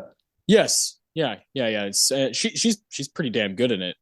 She plays like the main guy is played by Harris Dickinson, and she's the girlfriend or whatever, and they're both models. Yeah, and there's some interesting stuff between them too, for sure. Yeah, no, that's on my list for sure. That one's gonna get watched here pretty soon. Good. Yeah, Caleb, I also think you would like it just because if you like Woody Harrelson. Do you like Woody Harrelson? You're gonna want to watch those scenes with him. Yeah. Okay. I like Woody Harrelson a lot. So that guy, he's one of those that like he's really good at comedy and then also really good at trauma. Oh yeah, he's lights out. I love that dude. So all right, Connor, last pick of the draft, and then we'll do a recap. So I had intended to grab Top Gun Maverick. I thought that one was safe. So in its safe place, for me, buddy. In its place, I'm going to grab a movie that hit me emotionally way harder than I expected. Yeah. That is The Whale. Yes. I was wondering where that was for you, because I don't think any of us have seen it yet. Nope. No. This was the comeback vehicle for Brendan Fraser, who may take Best Actor next year. I really hope I get to see that. This was a committed performance of a man with literally nothing left, just a broken man who's effectively eating himself to death and wants to die, but needs to make things right with his daughter first. And you just believe it the whole time. It's such a visceral film, such a sad, uncomfortable, painful movie. And I was sobbing by the end of this thing. The ending of this movie had me like literally like ugly crying. It was rough. It's astonishing, and I really hope everyone gets a chance to see it. You can feel Brendan Fraser's personal pain that he poured into this. It's very obvious that a lot of this, abandonment and emotional trauma comes from a real place.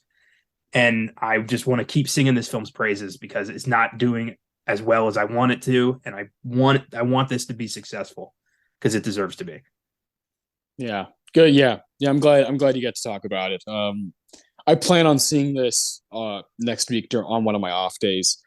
Big Darren Aronofsky fan, big Fraser fan. So, and I've heard you talk about it. So I'd like to check it out. That's a good last pick that's the 20th movie selected. So you did well. Oh yeah. I want to check this out. Brendan Fraser coming back is one of the greatest fucking comebacks. And to follow, I know we've had, obviously, McConaughey's had his comeback, Keanu Reeves has had it, and now Fraser's having it. It's just nice because he seems like kind of like Reeves, he's a good dude. Seems like a generally like good person. And for anyone who knows about all the shit that went down, that kind of got him, off the radar for a bit. Seeing him have this comeback with The Well and all the other stuff he's been doing, like on Doom Patrol, right? The action show where he is one of the main characters. It's nice. It's nice to finally see him having this time to shine. And I'm with you. I'm not being an Oscars guy. I hope he wins that because it'd just be nice to see that. And also, so then he can be like, hey, get that script from me forward. And I said I want to do it, so let's go. Yeah.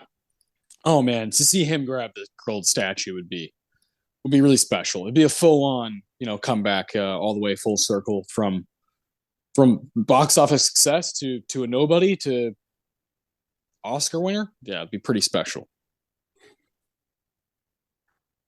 Yes, indeed. Well, yeah. I mean, this is a blast. Yeah, I had a lot of fun with you guys talking about all these movies. Definitely some stuff, I want to check out even more now. And also, it's great to hear people I care about talk about stuff they really care about. That's always really neat. So I'll recap real quick through everybody's lists. I think everybody did like really well for like who they are. I think that's cool. And then I'm gonna name a couple honorable mentions if y'all want to throw some out there at the end. Sure. I'll start with Adam's list. He took Barbarian, Tar, Everything Everywhere All at Once, Dream On, and Top Gun. Caleb, you took Terrifier 2, Jackass Forever, The Sadness, Glass Onion, Scream 5 Cream. That's a very, very Caleb list. It's always a very Caleb list from on here. It really is. I was able to snag Nope, Babylon, Speak No Evil, The Northman, and Triangle of Sadness. And finally, Connor, really good list here. I love it. The Batman, Unbearable Weight of Massive Talent, Violent Night, Banshees of Inisherin, and The Whale. Yeah, good shit, guys. What, Adam? What's the first movie that you're like, oh shit, I wish I would have grabbed that? I actually don't have any that I wish I would have. I mean, the couple that you guys took, obviously, that I wish I could have had for myself. But there weren't any that I'm like, oh man. But there were two that were like I thought were really good. Not quite in my kind of like top 5, top 6, 7 there, but The Woman King and Bones. Yes. Yes. Yeah. Okay. Bones and All. Let's hear it. Yeah. Yeah. Yeah, Bones and All. Yeah, I saw that. So I saw that in Violent Night the same night. I just kind of like went to just another one of those like just walk down the hallway and go to another showing. I gotta do that sometimes. I do that quite often.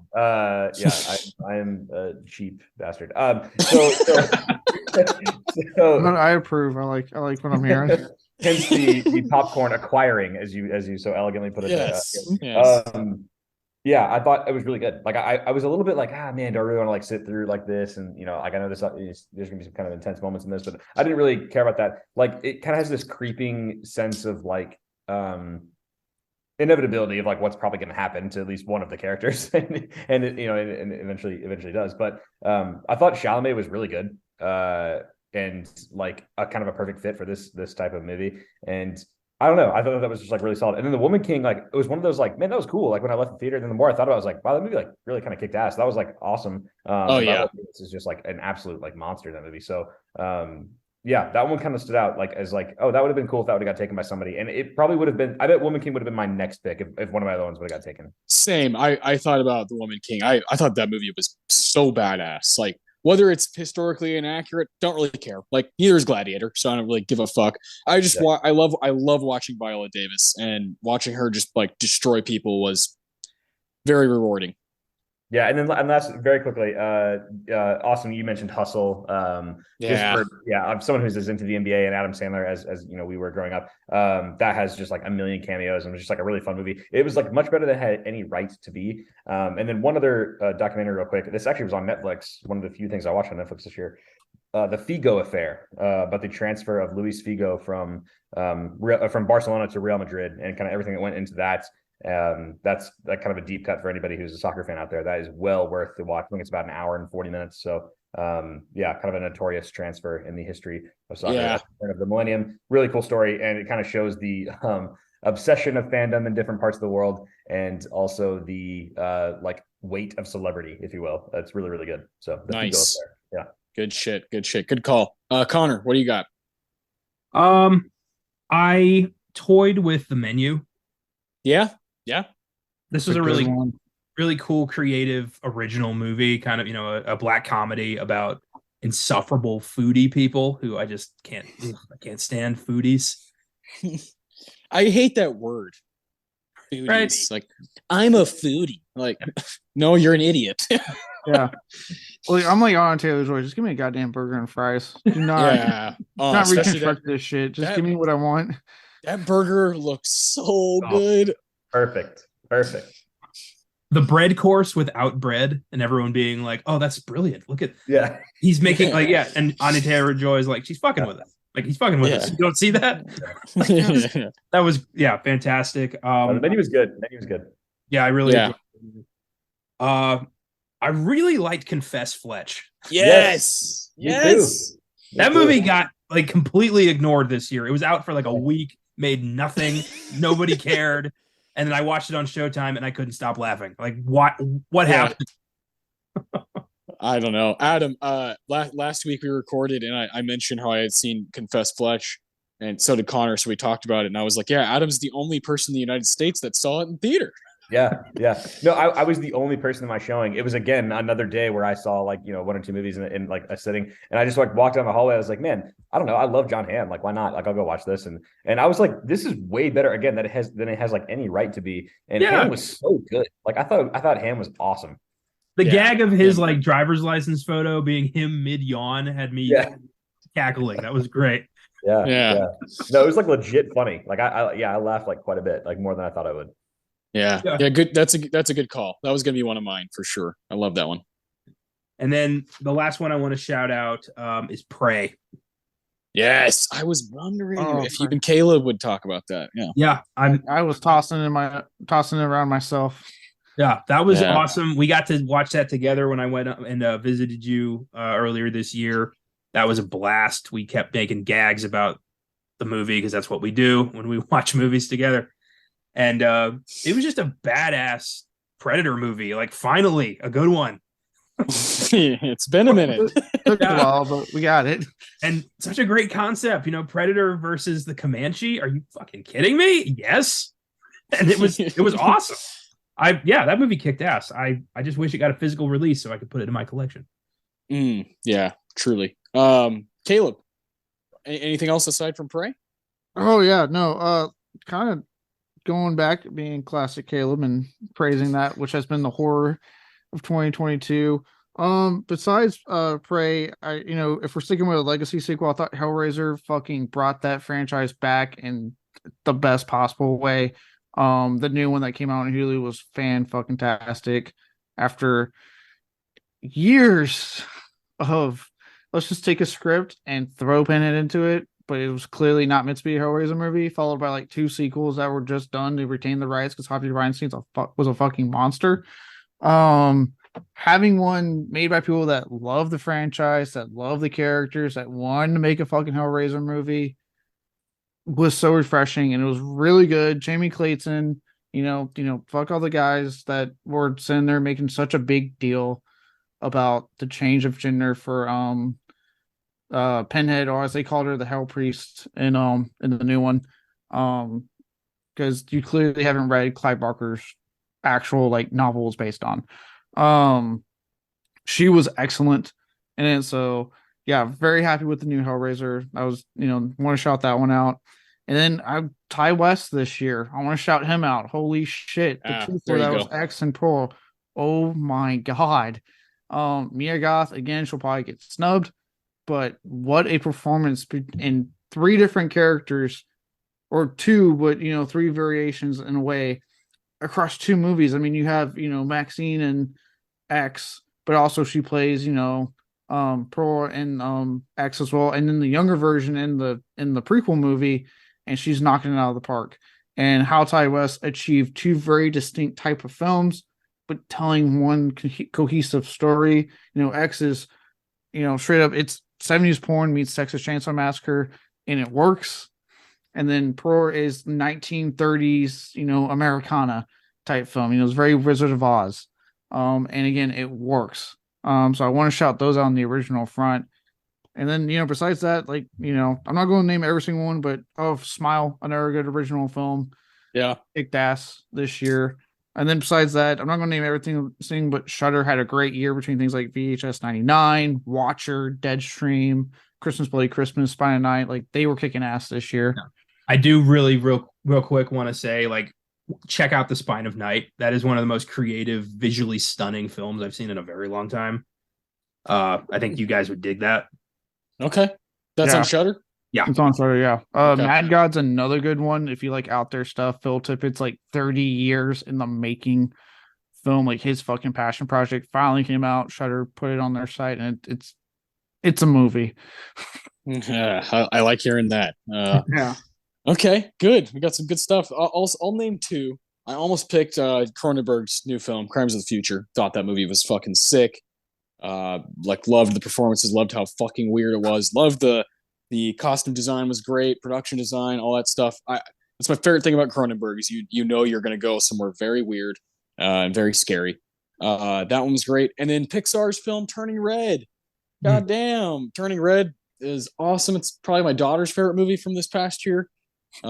She wanted to watch it like 35 times the week it came out, and I was down. I think it's a really good movie. I had no idea Pixar had something like this up their sleeve, so I was pleasantly surprised. And it's definitely an animated movie from the year that just has stuck with me, and I'll probably be watching for a very long time because of my daughter, and I'm cool with that. So 2022, I think as we started talking about it more and we started discussing these movies, I think it's better than we gave it credit for at the top of the show.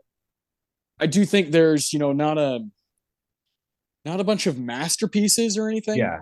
There's a lack of like a really, really high end stuff. Yeah. But man, there's a lot of just good shit, shit. Yeah. And what's cool is we went from a movie as depraved and ridiculous as The Sadness to a documentary about women's basketball to dream on, and superhero movie, the Batman and a Nicolas Cage movie that's him playing himself. Like I liked the quality and the variety that we drafted here. So thank you guys all did a great job. Can't wait for the next draft. It's gonna be fun. But we got to get the hell out of here because we've been going for a long ass time. Tomorrow on Fake True Stories, Connor and Isabel are back. They're going to be talking about Pocahontas from 1995. Hopefully tearing that movie to shreds because it's just not for me. But Alan Menken did write some good music. On Filmgasm, Dawn of the Dead.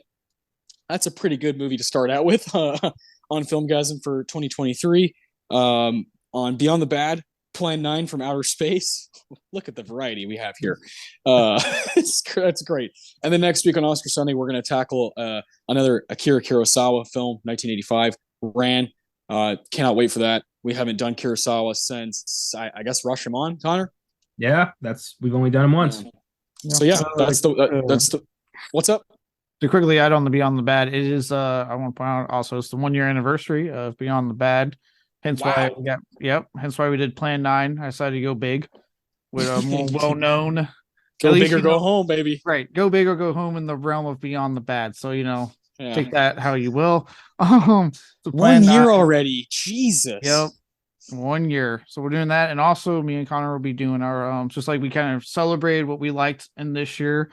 We'll be doing a bottom 5 essentially. Me and Connor, our bottom 5 worst films for that as well.